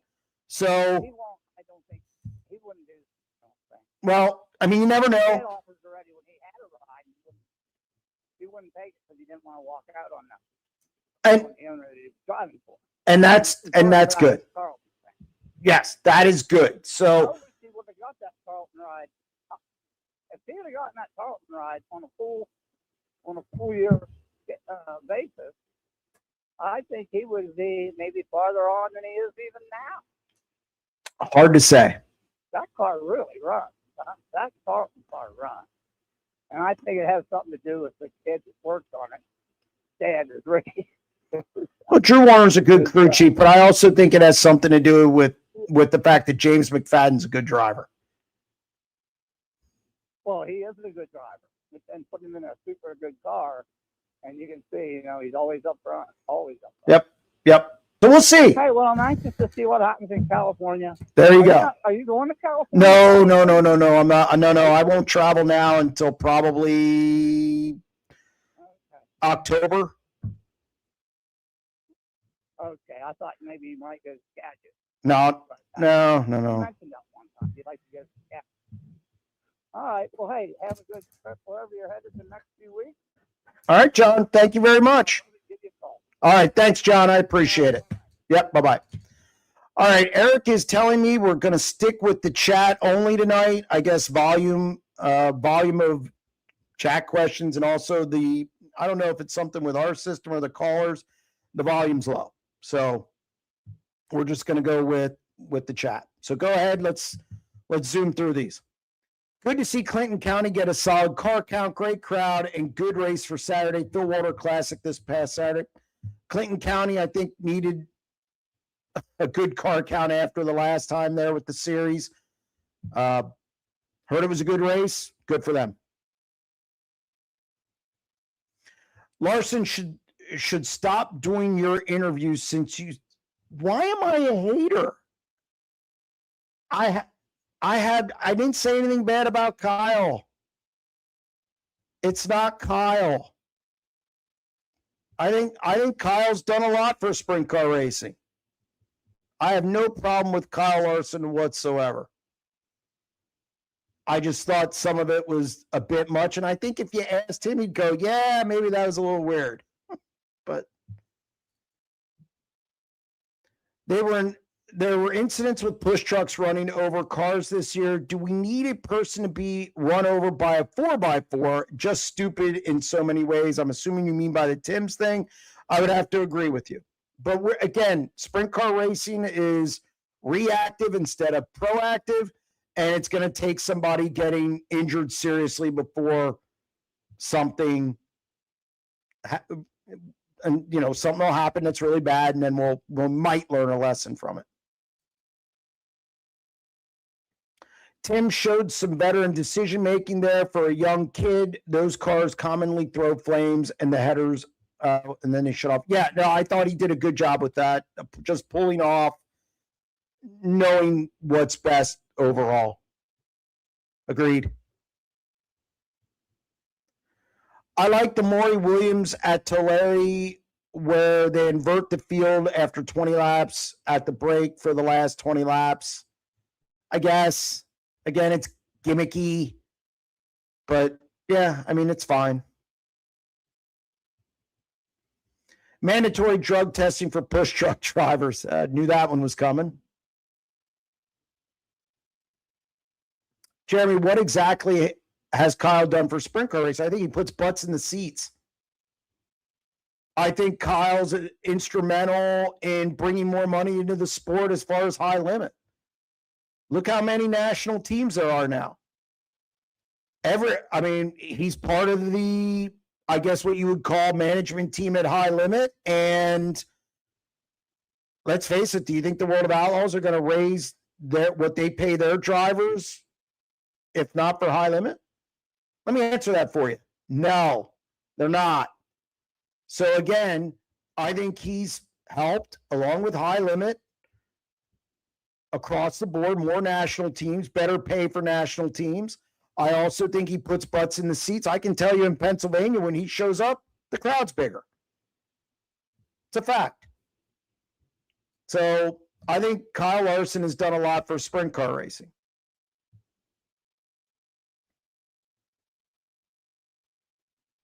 All right, back to short tracks, more passing and no fuel stops. Yeah, I agree. This was the first AMA Knoxville Nationals I have seen live, but it was 4 p.m. Sunday afternoon in Australia. Got home from work at 2 p.m., watched the replay of Hard Knocks, and played catch-up with the DC and B mains, and got to the A main live. Good stuff. Yeah, to me, Knoxville's the biggest dirt track race in the world. Didn't expect 33 410s at Sealands Grove. When was the last time they had that many cars there? Thought they'd get 20 to 24. Ooh, good question. Oh, I can check my records the last 2 years. Don't want to bore you with that. But it's been a while, I think. So this year, they have not gotten 33 cars this year. And then last year, did they get 33 for the NACE last year? Let me check.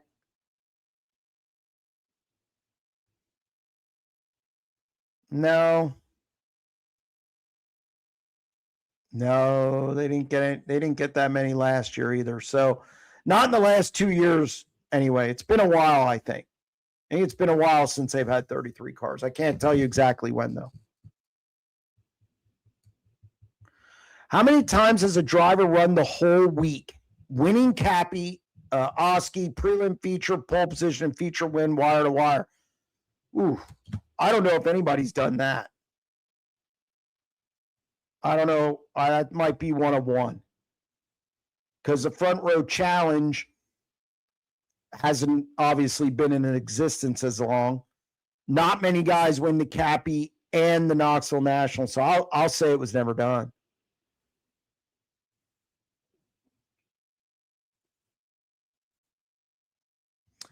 Say the rain delay didn't happen. Why wouldn't Paul put someone in the 57 like Gio or someone who didn't qualify rather than start and park it? Because he wasn't allowed to. You're not allowed to do that. They have strict rules about putting substitute drivers in.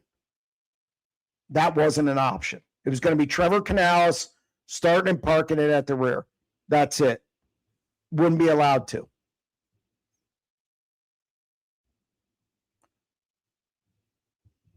Jeremy, with the competition level in 410 sprint cars today, what Larson is doing on a part-time basis is insane. The days of winning out of the B main 20th in these crown jewel events are over. I have to agree. I did something on his numbers in my commentary column after the race. He's won at a 47.6% clip this year. He was supposed, it just doesn't matter. Kyle Larson is a generational talent, and people are going to be chasing him as long as he's in it, unless he doesn't do it anymore. So I can't say anything really negative about him. I know people are saying I'm taking shot. No, I'm not. He had nothing to do with it. It's just he's great. That's it. Shout out to Knoxville for the Nationals feature payout. How many of those guys through the lineup had their best payday of their career? I'm sure it's, definitely a lot. And they pay all the way down through. They up the purse for they up the win total for the Hard Knocks program. Yes, Knoxville gets 96 cars because they pay so well. And they get it. They don't just throw money at the winner every year. They're content with the 200,000 and they add down through. They get it. People go to the Nationals because they can make money there. Or I should say get paid more than they get paid normally. So, and you don't have to run overly well. It's their payout second to none. Did Cam Smith get fired from the 1A? Not that I know of. I think I know people wanted him to go to the Nationals. I don't think Cam's ready for that necessarily. And Jacob's probably just taking a couple weeks off. I don't think he had any interest in going to Sealands Grove or Clinton County. I wouldn't be surprised if we see Cam Smith in that car this week. NHL players report at the end of the month. That's what I'm talking about. There you go. What did you think about Kane's finish on the podium? I thought it was the story of the week. Story of the week. I don't think anybody would have guessed that he was going to finish on the podium, battle for second like he did. It was a great story. Great story.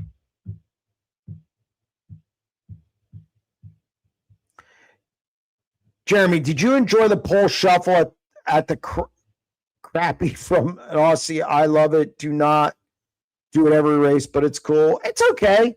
I like it when it's time because I think it's so lane dominant.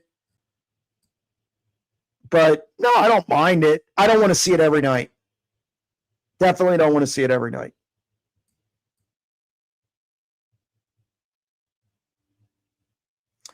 Would enjoy your comments on Sammy Swindell. He's a legend. I always was partial to that TMC car because it was immaculate. When you went to the races, and as a kid, you go through the pit area. I mean, everything was pristine. There was no dirt. If you found a speck of dirt in that trailer, you were doing something. Iconic car. They needed to fill time where it wasn't going to be as lengthy as driver introduction. So I was okay with it. And now that he's 70, if that's the last time we see Sammy Swindell in that moment, I think it's a good capper. I think that's a good way to cap his career. The Knoxville send-off, done. That's it. So I know a lot of people like the Hooters car. They like the Channel Lock car, the old Milwaukee car. To me, it was a TMC, and it's an iconic car. He's a legend. And again, I hope that's the last time, because it's just such a good moment. That's it now, right off into the sunset. Cam posted today, 1A at Grove and Port. That's what I suspected. You're not going to have Jacob traveling up to Clinton County and Selinsgrove, I don't think. Give the Duncans big props if you didn't yet. They pulled off a miracle with all the liquid sunshine. They got a lot of rain, and they did a good job. I thought they had the best feature surface that you could have expected under those conditions. It got wider than I thought it would. You could run multiple lanes. The Duncans did a good job again. They usually do. I'm not surprised. Whoever took the LPS Racer sign off the building, please return to Joe Wolfeline. All right.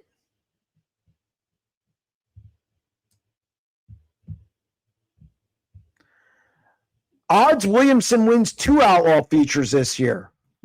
I think he wins 1. Odds, it gets a little more difficult. I'd say 35%, 40%. So not bad. I think it's possible. I just think he wins 1, though.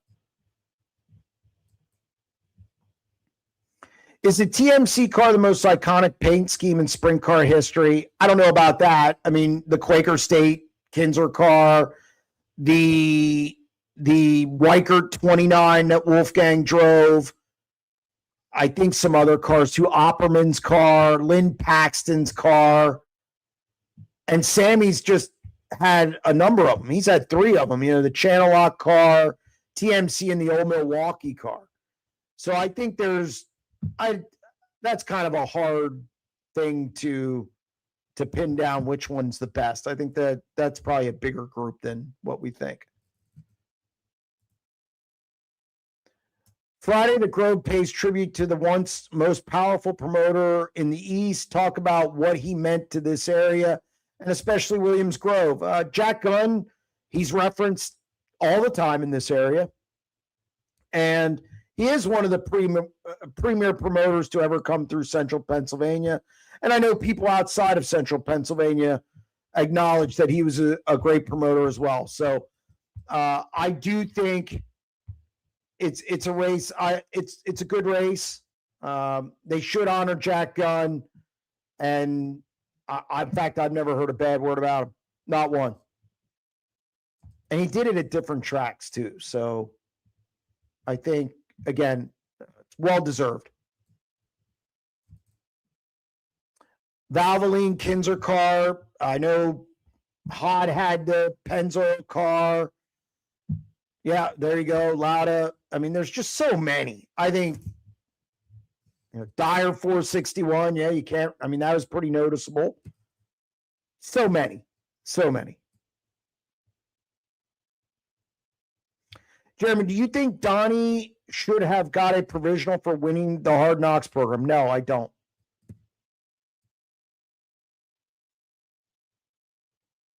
Jeremy, old school promoters were way better than today's promoters. I agree. I think it was a different time, and I think they paved the way for the current promoters.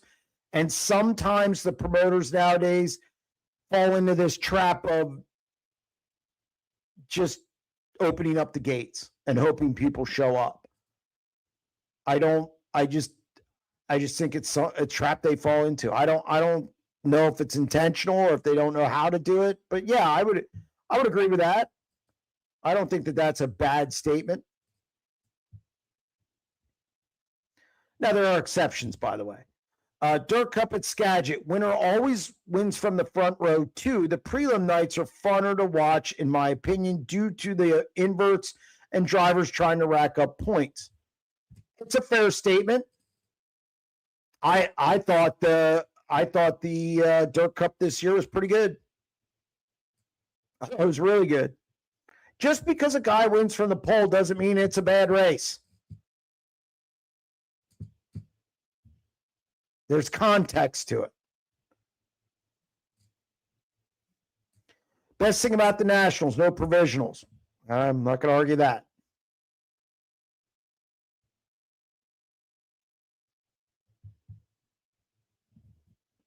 Has anyone ever won all 3 crown jewels in the same season? Also, non-touring drivers have been dominating these events. Yes, Wolfgang did it in '85. There's been a couple others. I think did Mark Kinzer do? I always draw a blank on this thing. Donnie Schatz has done it. Donnie Schatz has done it. So Schatz and Wolfgang have done it. Like the choices for best appearing car, 12X Hod PPM. Can this start a non-black car trend?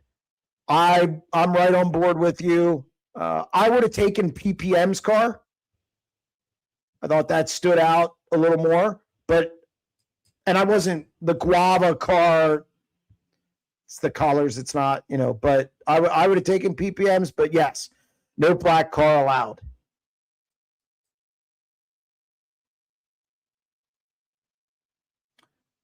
Better odds to win in a West Coast high limit race, Kane, Holmes, or Dom? Probably Holmes.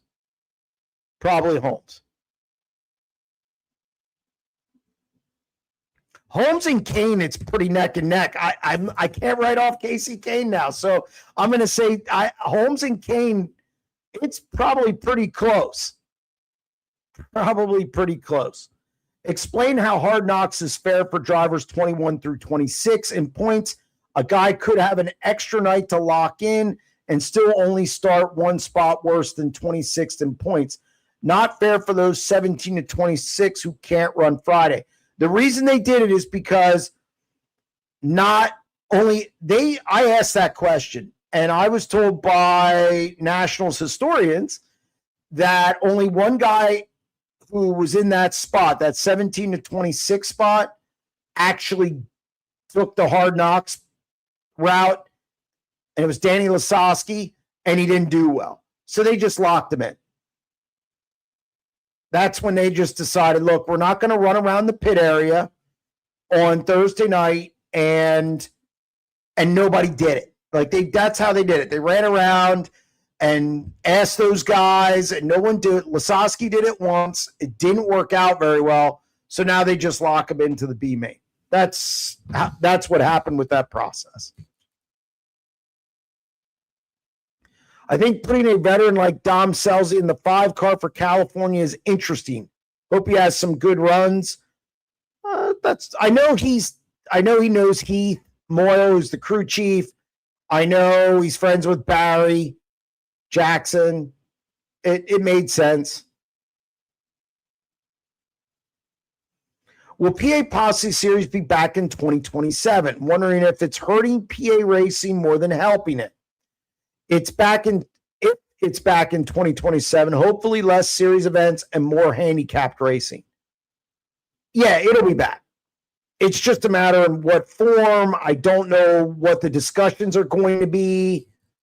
If it'll be less races, I would anticipate less races because I would say some of those fringe tracks might not do it.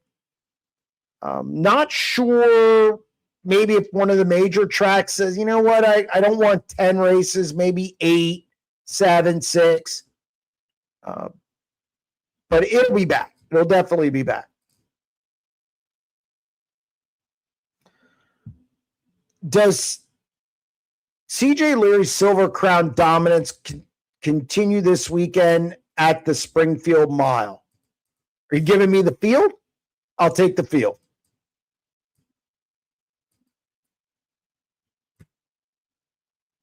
More disappointing, Day or Abreu? It would be Rico. Just because I think going into that race, with how well he's done at Knoxville this year, the one time he finished way back in the field, he was leading and thought he had motor trouble and didn't. And Brent Marks ended up winning that race. So I think Rico's the one everybody pointed to as a favorite. Day was kind of in that next group, that contender range, but Rico is a favorite. So I would easily say Rico there. Jeremy, who won the streaming rights bid for the Knoxville Nationals? It's for all of Knoxville, the streaming. They are up for bid. It hasn't been decided yet. I do know Michael Rigsby was on the grounds at Knoxville, and I don't think that's an accident. And we'll see what happens with it. I don't think you'll hear about that for a while yet. I don't think they're going to make that decision. I'm anxious for it, though. Let's not forget the National Open was 175 laps, folks. Kinzer getting sent to the back was a great race to watch him win. Yes, I'm not going to disagree with that. Yes, it was 75 laps. I don't think he needed all 75 laps to get back to the front, though. Bad weekend for Day. He didn't get the 48 Hendrick ride either. I think that's a fluid situation. He's locked up, I guess, in the O'Reilly series until 2027. I think Zilich still has to perform.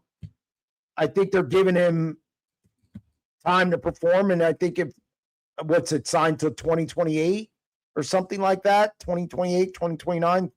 I'm not 100% sure on that, but I don't think it means that Corey Day's being jettisoned out of Hendrick. I don't think it means that his asphalt career is over.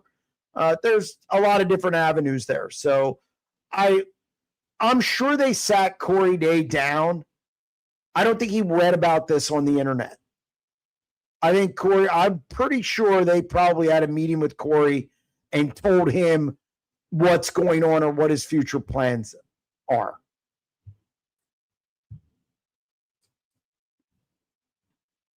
Was Jacob Allen at Knoxville? Haven't seen the 1A in some time. Also noticed Cameron Smith in the 69 last weekend. Jacob probably took a couple weeks off. They weren't going to take Cameron to Knoxville. Cameron will be in it this weekend, I'm sure. We've already had somebody on here say he will be at Williams Grove and Port Royal per a Facebook post. He wasn't let go.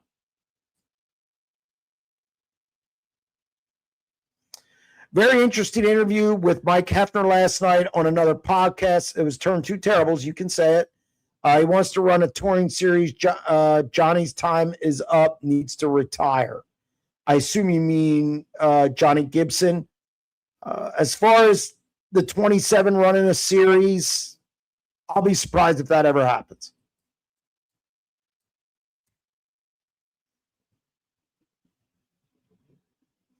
Did Kane have a Donat or Capetta engine in the car? Some conflicting reports. Yes, I said a not because I was told a not by somebody close to that situation, but apparently he told Connor Ferguson a Capetta.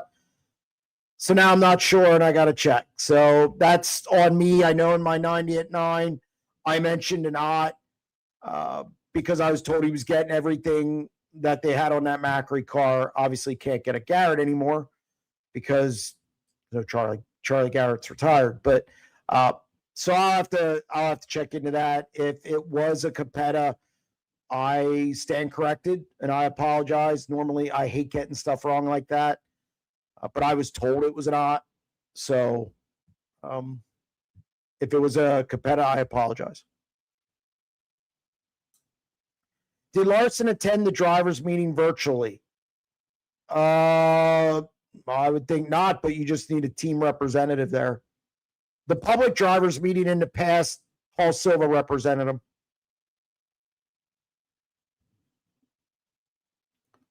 So next year, whoever is on the pole can just show up and get driven on the track in an SUV when they feel like coming. I guess if there's a good reason, yes. Jeremy, the powers that be need to fix the dirty air problem. Never remember hearing about dirty air when I was a kid in the 90s and early 2000s. I think a dish wing, I hear a lot about a dish wing would help that. I'm not going to argue with Donnie Schatz, so I think he would know. And I've heard more sentiment in that direction over the last couple years. Not going to disagree. Right now, it's the tire problem. The tire problem's number one, and then I would say everything after that. He had a competitor. There was an interview with Always Racing. Yeah, I said that. Connor Ferguson. I saw that.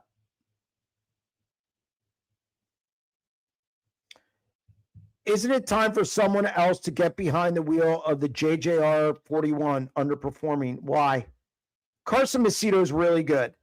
I know people don't like Carson Macedo, but Carson Macedo is a really, really good driver. He's won a ton of World of Outlaws events. I think they're just fine. They're going through some engine stuff now. And I keep saying, and people don't, the car matters. The car matters. And if you're struggling with engines, you're not going to run well. It's just a fact. I think Carson Macedo is just fine. I mean, he's won 2 Crown Jewels. He's at Williams Grove, no less. And he's finished in the top 5 in World of Outlaws points. He has 62 wins with the World of Outlaws. I mean, what do we want here? How's he underperforming? He's having a bad year. What's he, 4th in points? It's not hateful. If you're going to have a bad year and finish 4th in points, that's not bad. I'll take it. JJR is just fine with Carson Macedo. Who's better than Carson to take that ride? Again, agreed. Who are you putting in it?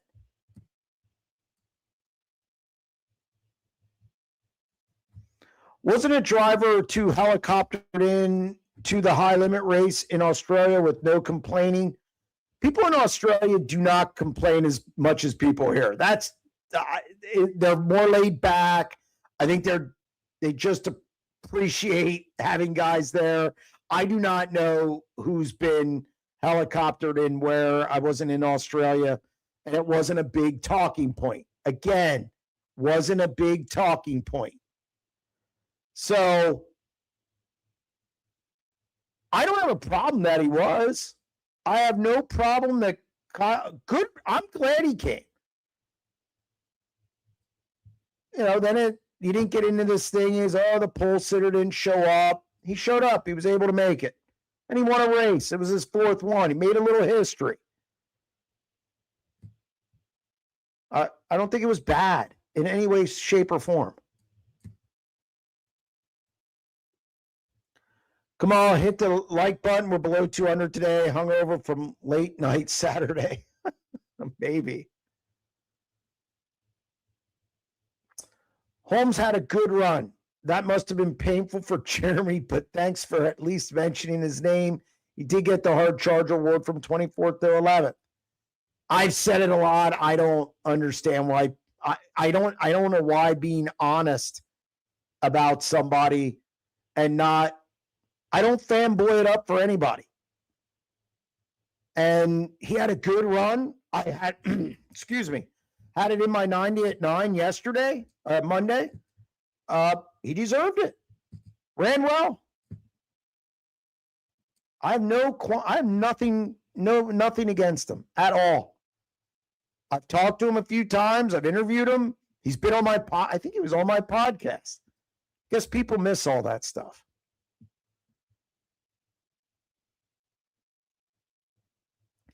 What do you think the status of sprint car racing in 25 years? That's tough. I think there's some problems with sprint car racing that need to be addressed. We had New Egypt closed in New Jersey. There's going to come to a point where New Jersey doesn't have a dirt track anymore, and it's coming fast. So we had New Egypt closed. I think Hagerstown's going to close. I think there's some real problems in this sport. I think insurance. I think the product. I think the pricing for fans. I think there's a lot of issues this sport's going to have to address. So where it's at in 25 years, I couldn't begin to tell you. I don't know what it's going to look like in 5 years. I'm more worried about 5 years than I am 25 years. because, again, fundamental problems. They got to fix them. And I just don't know if we have the right people. We have enough of the right people in key spots to fix it. KKR posted a picture with 2 haulers heading west. Is Kane headed out to race as well? Yes, he will be running the West Coast high limit swing.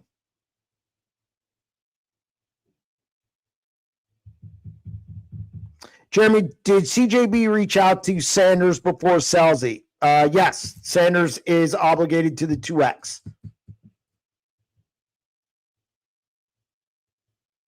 Jace Park also had a good run. Yeah, I've said this multiple times. I wrote a story on him for SprintCarUnlimited.com. Jace, and this was earlier in the year when I was out there, and I also talked to him last week on video for YouTube. I like what Jace Park's doing. Again, this shows me situation matters. He's being mentored by Brian Brown. The cars run out of Brian Brown's shop, and Jace Park is doing everything he needs to do to get better. You know, Brian Brown said, look, if you're going to roll into the shop every day at 1 o'clock in the afternoon, I'm not interested. Jace Park is there early.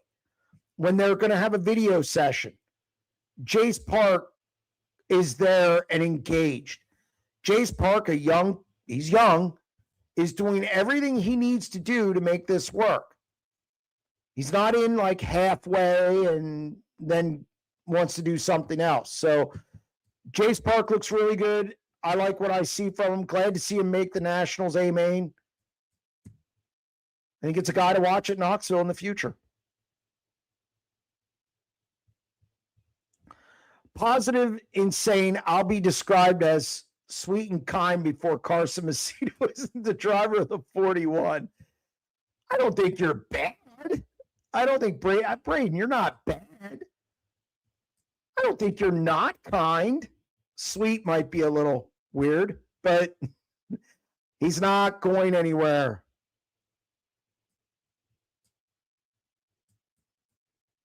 Jeremy, what happened with Reese Moran? That team seemed like they were making progress this year. Yeah, it comes in after the C main and pulls the seat out. I don't know what happened there. That was kind of quiet. I saw the release, and unfortunately Saturday was such a cluster. I didn't get over there, and that's my fault. So I don't know what happened there.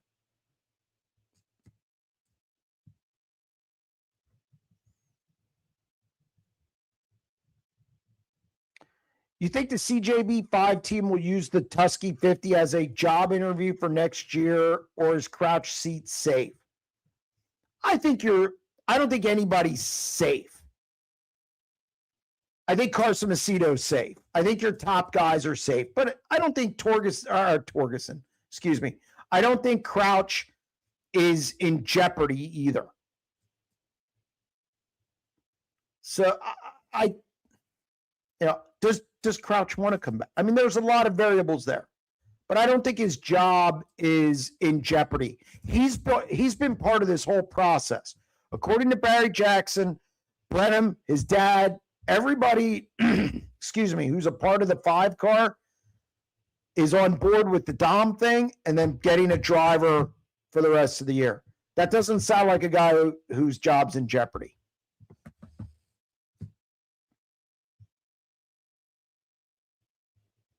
Imagine if Flo had the broadcast and handled all the drama with Kyle coming from Richmond. This was done by Dirt Vision, who's a rival to Flo High Limit. You know, that did kind of surprise me. That was surprising that they embraced that as much as they did. And to me, I think that shows maybe a separation between, look, they're all in the same umbrella, the Dirt Vision, World of Outlaws. It's same umbrella, World Racing Group.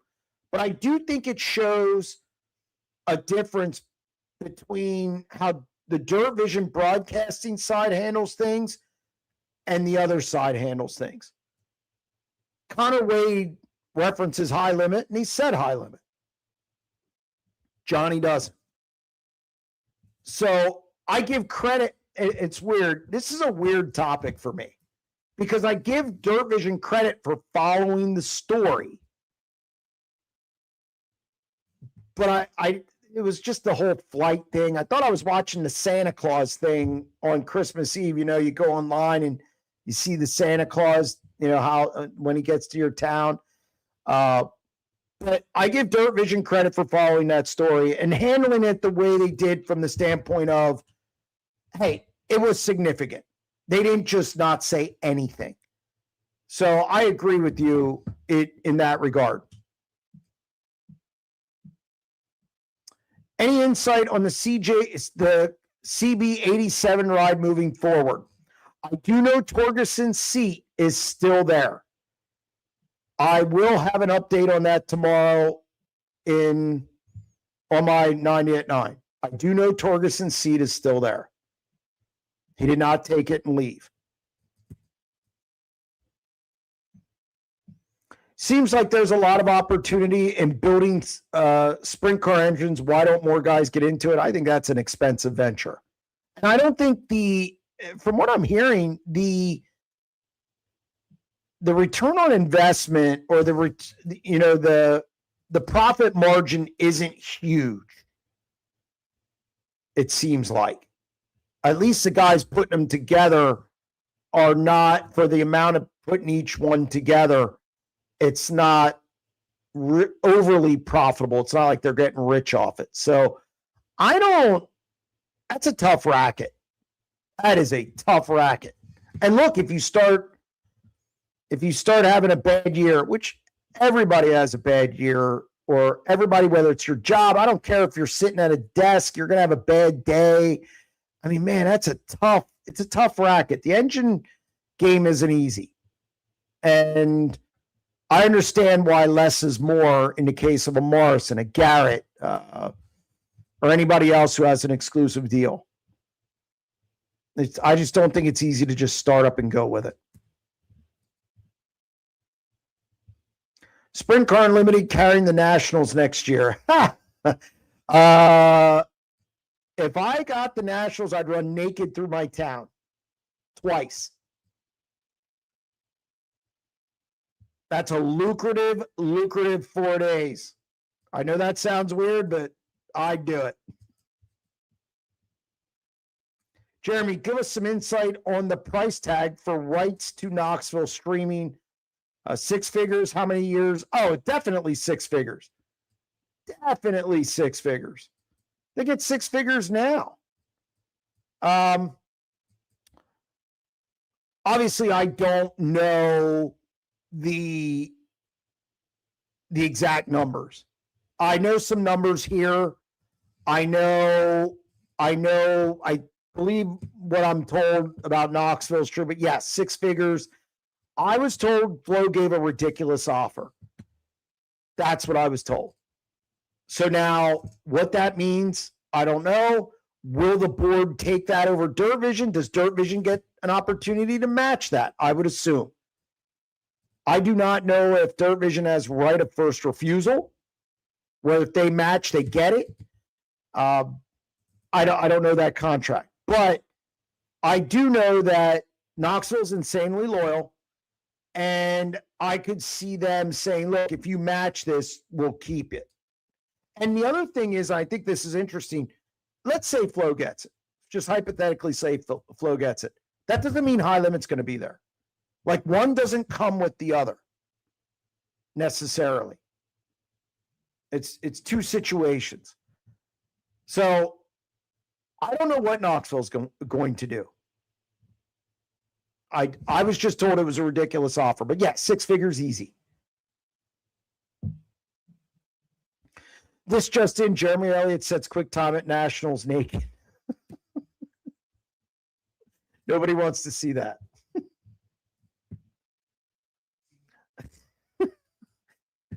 I'm going to regret making that statement. There was one point where it was raining in turn 3 Saturday night and not where I was at Zach Hampton's trailer. Wild weather for sure.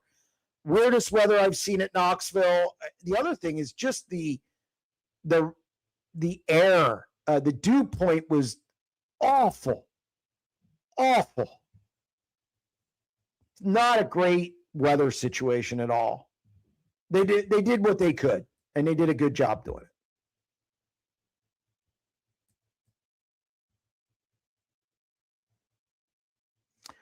Tire prices are the biggest complaint for this. The sole reason for the price. Okay, I got to learn to read. Tire prices are the biggest complaint for the sole reason for the price. There shouldn't be as many quality, consistency, and durability issues as there are currently. Never thought I'd see, continued, the day we need to make room in our trailers for the smashers just to know if we have a good tire or bad. Agreed. Now, you'll ask some owners, and you got to learn to work on your car. I know a prominent owner who said that you need to know the adjustment to make if it's not right. I'm not that technically gifted with tires, but I do know there's a problem. I do know if you have 3/4 of the pit area telling me the tires suck, I'm going to believe 3/4 of the pit area, especially considering who some of those guys are. It's not like these guys are stupid. Okay, these crew chiefs, your top crew chiefs, smart. They know what they're doing with a sprint car. I'll take their word for it.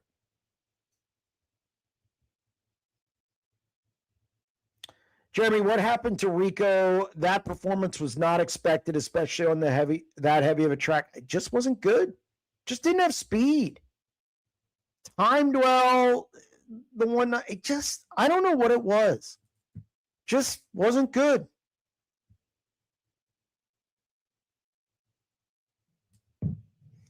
Man, last week, Jeremy's sharing bunk beds. Now he's running naked. Things are getting rough, folks. Make sure you subscribe and buy merch. Times are tough.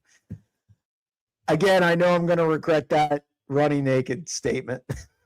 And Eric's going to make sure that he puts up every comment about it. He's not wearing a hat indoors today, Lauda. It's amazing. Hair's all over the place, but he's not wearing a hat. That's me deflecting away from the running naked. Abolish the work area or root for Tanner Holmes. Jeremy is definitely keeping the work area. I'm not rooting for any driver. I root for the story.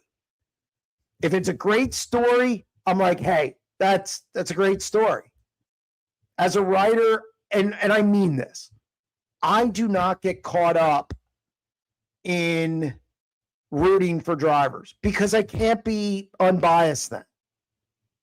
I can't be unbiased. I gotta, I can't. That's one thing that's critical for me.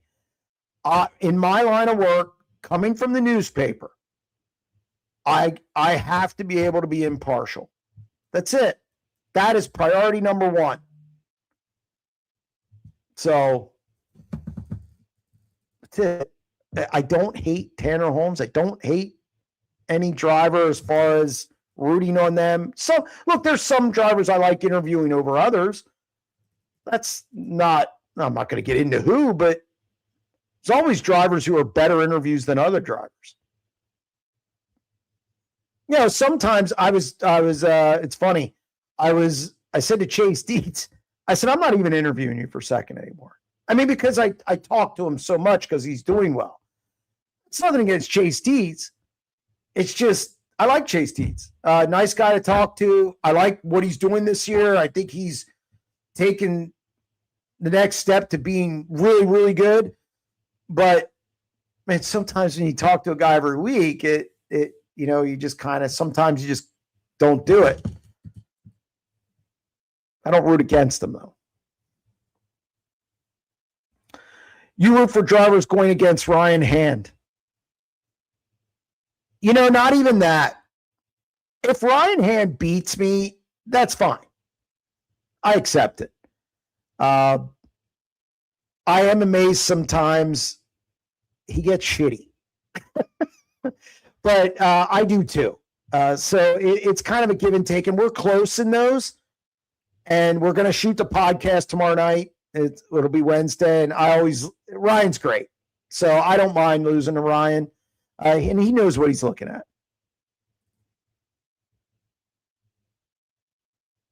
Jeremy, any thoughts on Kenny Wallace's rant this morning? If somebody could refresh, I didn't see it. I saw a couple of them, but I don't know which tweet you're referring to.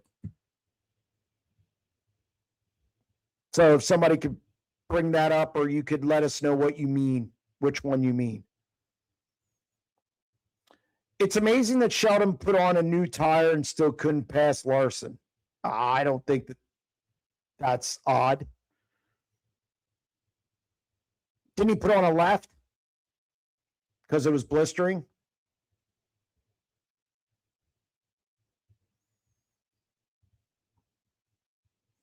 Does CJB have someone lined up for Port Royal and the rest of their schedule? No.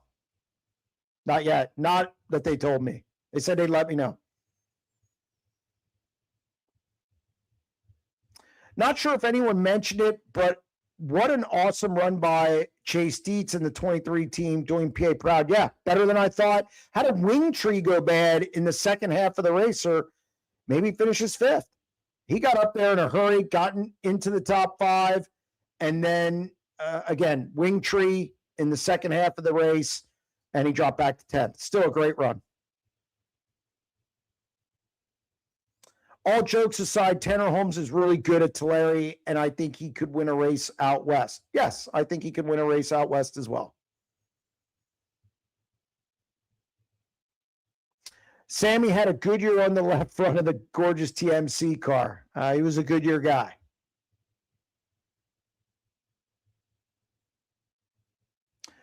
I was in Section M, row 32. All these complaining about Larson should have been at the track and saw the Larson shirts everywhere.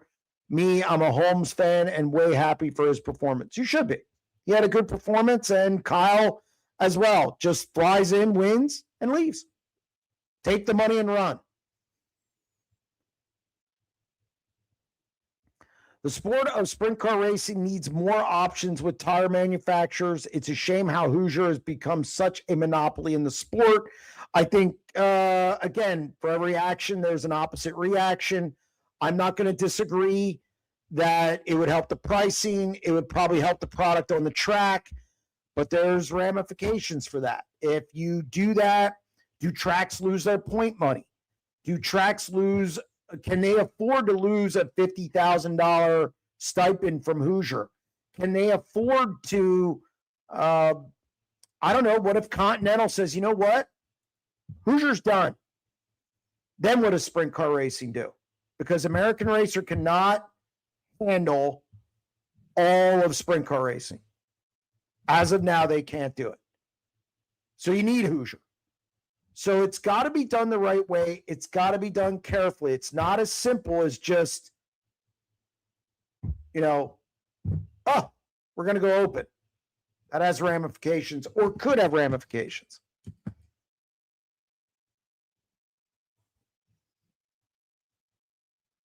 It was his Coffee with Kenny dig at Rigsby's comments about dirt racers and money in the sport.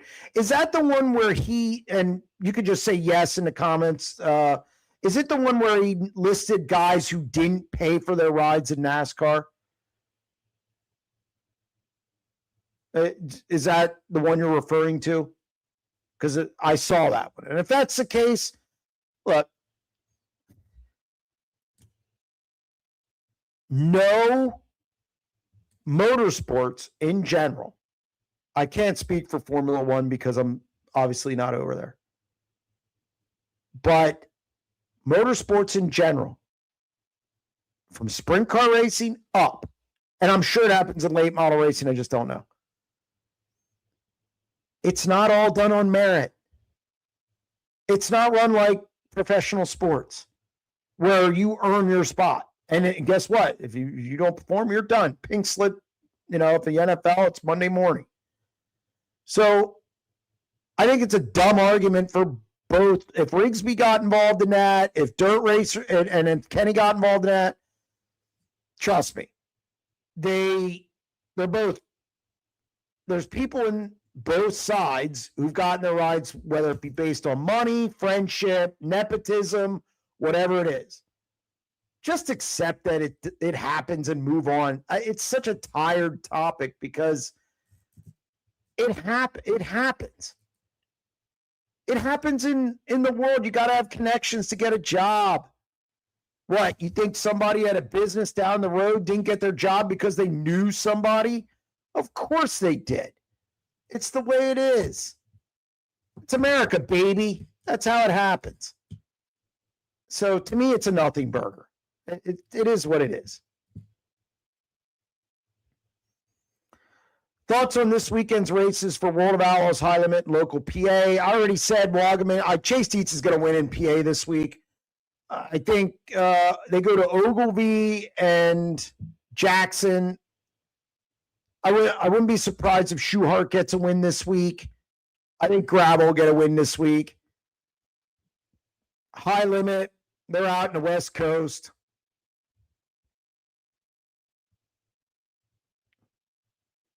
Rico's got to get back on it, don't you think? I'm going to go with Rico, and I'll go with Marks to win this weekend. I've heard some more rumblings about Sealands Grove for next year. A key member from Port Royal is involved, I'm told. I'm sure that you mean Steve O'Neill. From what I'm told, he is not. But, of course, that doesn't mean it's true. Jeremy, was this Schatz' worst Knoxville Nationals in history? I would say since he's been Donnie Schatz. I mean, I'm sure when he was younger, he didn't, he might have had a bad Knoxville Nationals in his first, second year. But sure, absolutely. Tim's redemption at Jackson. Okay, could be. I'll take Gravel there or Schuhart. Really, really good there. Jeremy, thoughts on all the driver and crew members arrested last week? Again, expected. Excuse me, I had a fly flying around. I don't get it. Again, they're watching. What are you doing? I just think it's a lack of maturity. It's just a lack of maturity. Know what game you're playing. I don't get it. I just don't. Can we see Brent Marks running Toyota engines next year with his deal with Briscoe? No. I don't think he's going to leave HP. And HP's not going to do Toyotas. So I don't think so. Should the High Bank Nationals switch their purse to $10,000 to start rather than $300,000 to win? I think there's merit to that. I do think you need to pay down through the order more and work your way up sometimes. That's what helps the sport. That's how you get 96 cars or 100 cars, or it's the B mains. It's your C mains, and then your 24th to say 10th. God, I would add to no winner. I wouldn't add to any winner shares across the board. It would all be from bottom up at this point.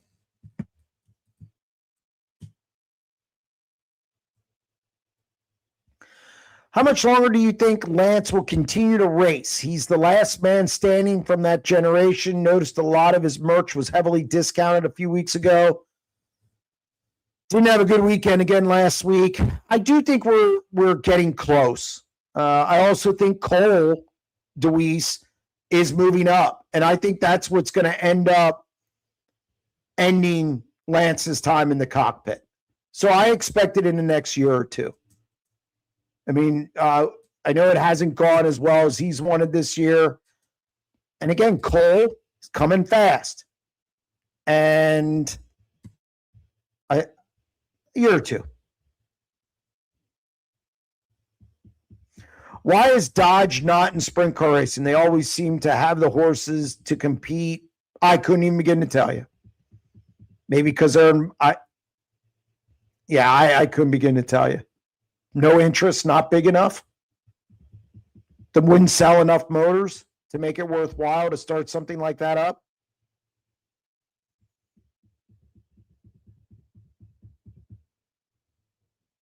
Jeremy, how worth it is it for Flo to go for Knoxville? 9 nights of outlaw sanction this year.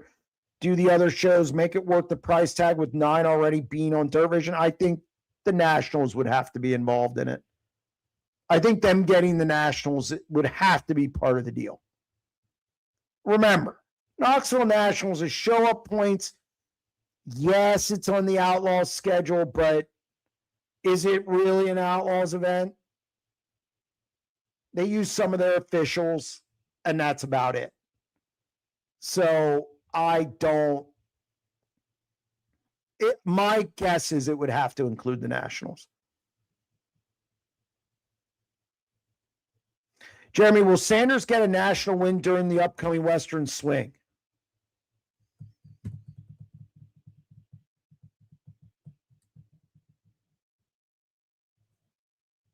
Yes. Yes.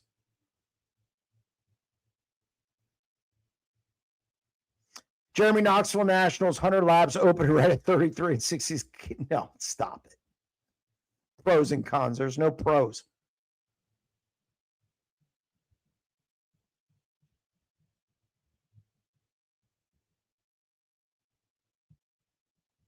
Uh-oh. Eric hit a wall.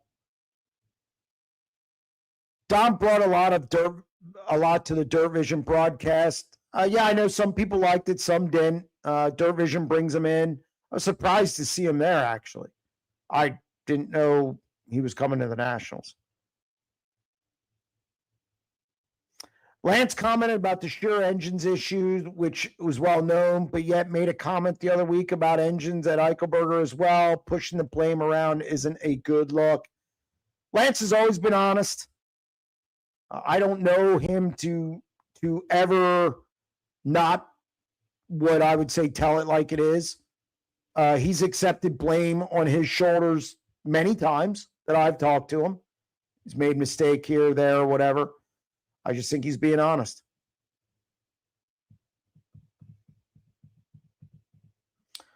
It would be great to have one of the Premier 3 on a great short track, something less 410. It would be great to have one of the Premier 3 on a great short track. I don't know what that means. Any more charters for sale? I don't think so. Did somebody really say Jeremy knows Lauda's watching? He's got to say Sanders. I don't have to say anything. Lauda knows quite well that I'm gonna tell the truth. I think why couldn't Sanders win on the West Coast? Tell me why. I don't have to say anything. So, Jeremy, is Rico the most overrated driver on the road? I don't think he's overrated. That's a bad statement. He won the high limit title last year. He beats the World of Outlaws. He's beating them this year. He's wins high limit races. How's he overrated? Sometimes I think people think these races are easy to win. You just show up and win. There's other guys out there. Aaron Reitzel's pretty good. David Gravel's pretty good. Kofoid, Marks, Courtney, they're pretty good. So he wins his share. Jeremy, how was Dingus? I didn't go to Dingus, and Dave, you know I wouldn't go to Dingus because you called and asked me to go to Dingus, and I said not in your life. So no Dingus for me. Any outcome to the Tim's crew member riding the car through the pits? No, I heard nothing. I know it was talked about the next day. I know insurance wasn't happy with it. Outside of that, I don't know anything else. Jeremy, will Baylog return to a national tour in 2027? I think that's up in the air. It's been a really bad year. He's had some, obviously, the personally, he lost his girlfriend. So I don't know what it's something I'll start checking on at the National Open. It's really too early to tell at this point. So I will ask me after the National Open, and hopefully I'll have an answer for you.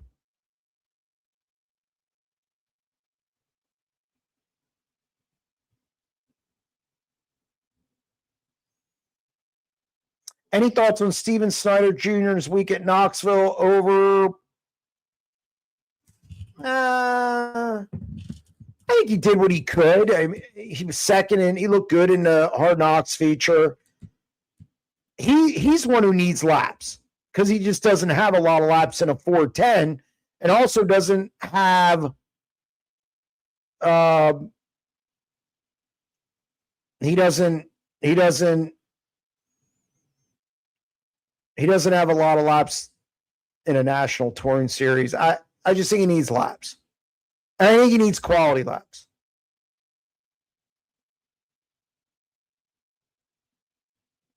What else do you think needs to change in Knoxville? I love the 40 lap idea you said.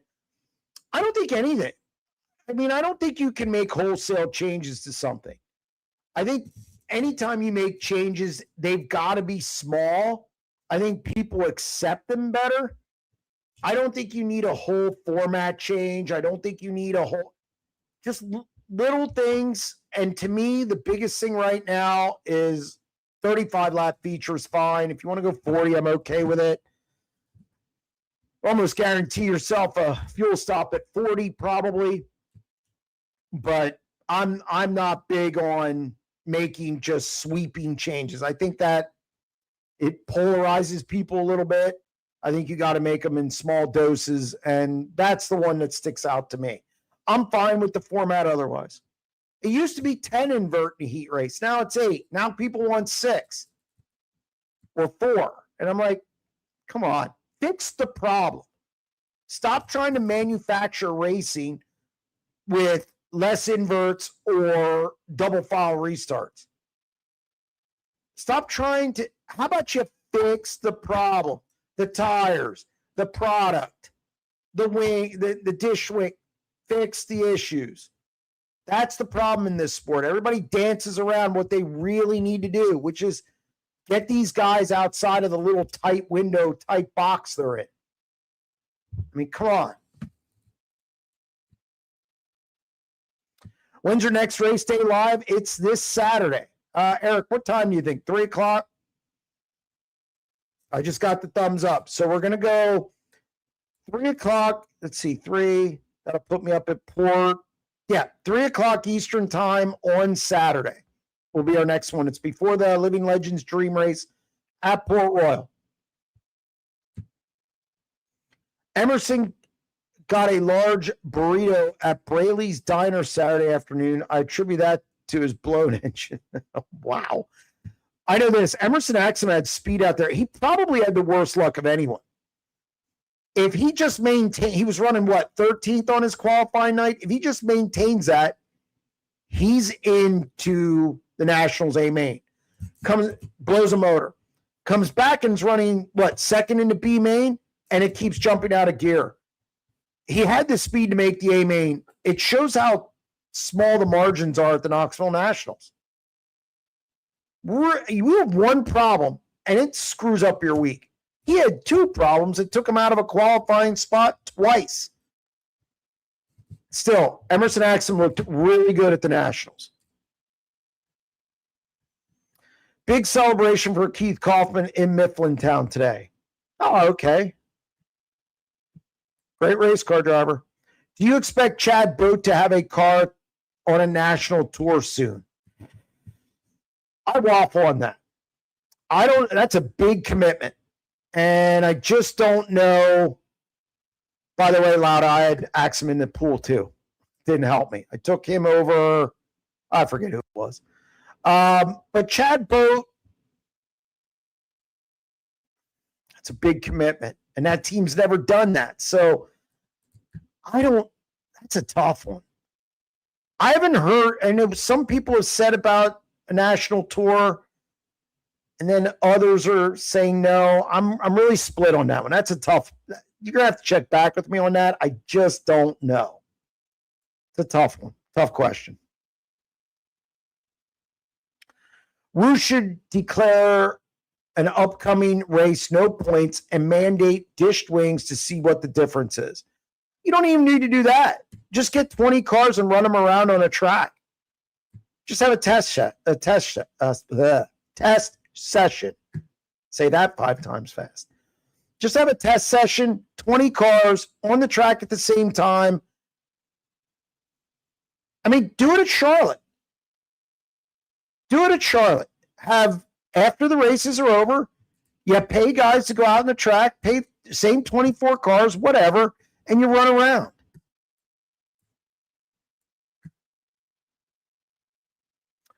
Good question. I was actually going to bring that up. Is Shuttlesworth continuing on Axum post Nationals? I've not talked to him yet.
Check, check.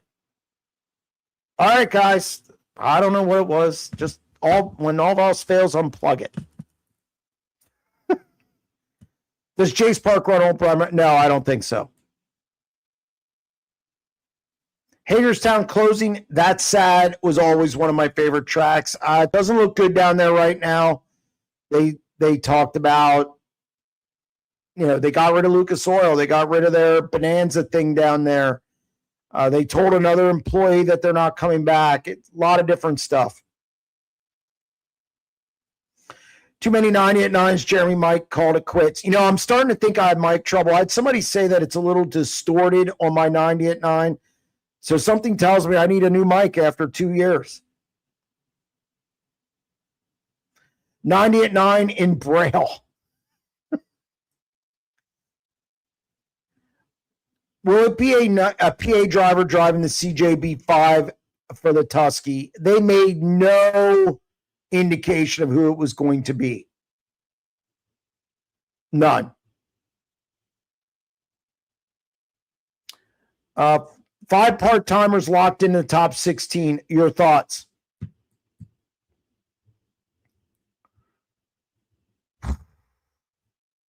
It says something. I do think running part-time, if you're with a good team, which I think it'd be a benefit. You're not burned out. I think you have fresh stuff. Look, when that 57 shows up, it's all fresh. When the 69K shows up, usually they build a motor to go there. Corey Day, same thing. I think when those teams show up, they're fresh. And I think other teams, maybe not as much. The Outlaws were at Peevely before they came to Knoxville. Most of the high limit guys ran the 360 Nationals. So I do think there's some credence to, now you got to be a good driver and you got to have a good team, but I do think it helps. I don't think it's a downside. Now, the difference between, say, Kyle running 30 races to 21 obviously is no difference. He's going to win regardless. But I do think that it's not a detriment to run less races? That's a good question. Jeremy, if High Bank Nationals was this Wednesday to Saturday, would we see Knoxville size car counts? Yes, pays better. I think you'd see people go to Knoxville. I think Huset's maybe gets a bigger car count, but it won't be as big as Knoxville. It's about the pay. It's about the event. Knoxville's still the Super Bowl of sprint car racing. It's an international race. I definitely think the Nationals car counts would be the same. I don't think it'd take away from it at all. Jeremy, on Saturday, did Trevor Canals get in the 57 for motor heat? I assume he did.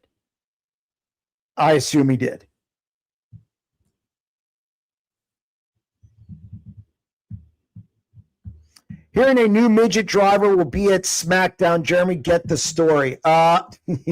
Dave, you suck. I do not really follow midgets that much, so you will not see that on SprintCarUnlimited.com. Dave. Jet Barnes allowed to race in any of the West Coast shows coming up. I don't know. I do not know the age limit for high limit, but I don't think so. Maybe they give him a provision for competency, but I don't think he'll be allowed to race. I just don't. I know he won't be able to race Outlaws. I know that.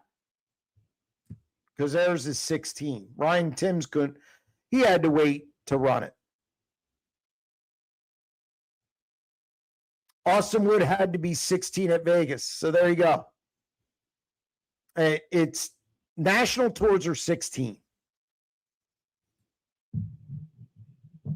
Which motor does 2X Sanders' car run? He runs Riders. Will we ever see the Speed Lab sprint car again? Man, I don't know. And he's been helping other guys. He was helping Jet Barnes out. I don't know if we'll see it again. Maybe down the road, but as of now, I don't see it happening. All right, guys, that's a wrap on the questions.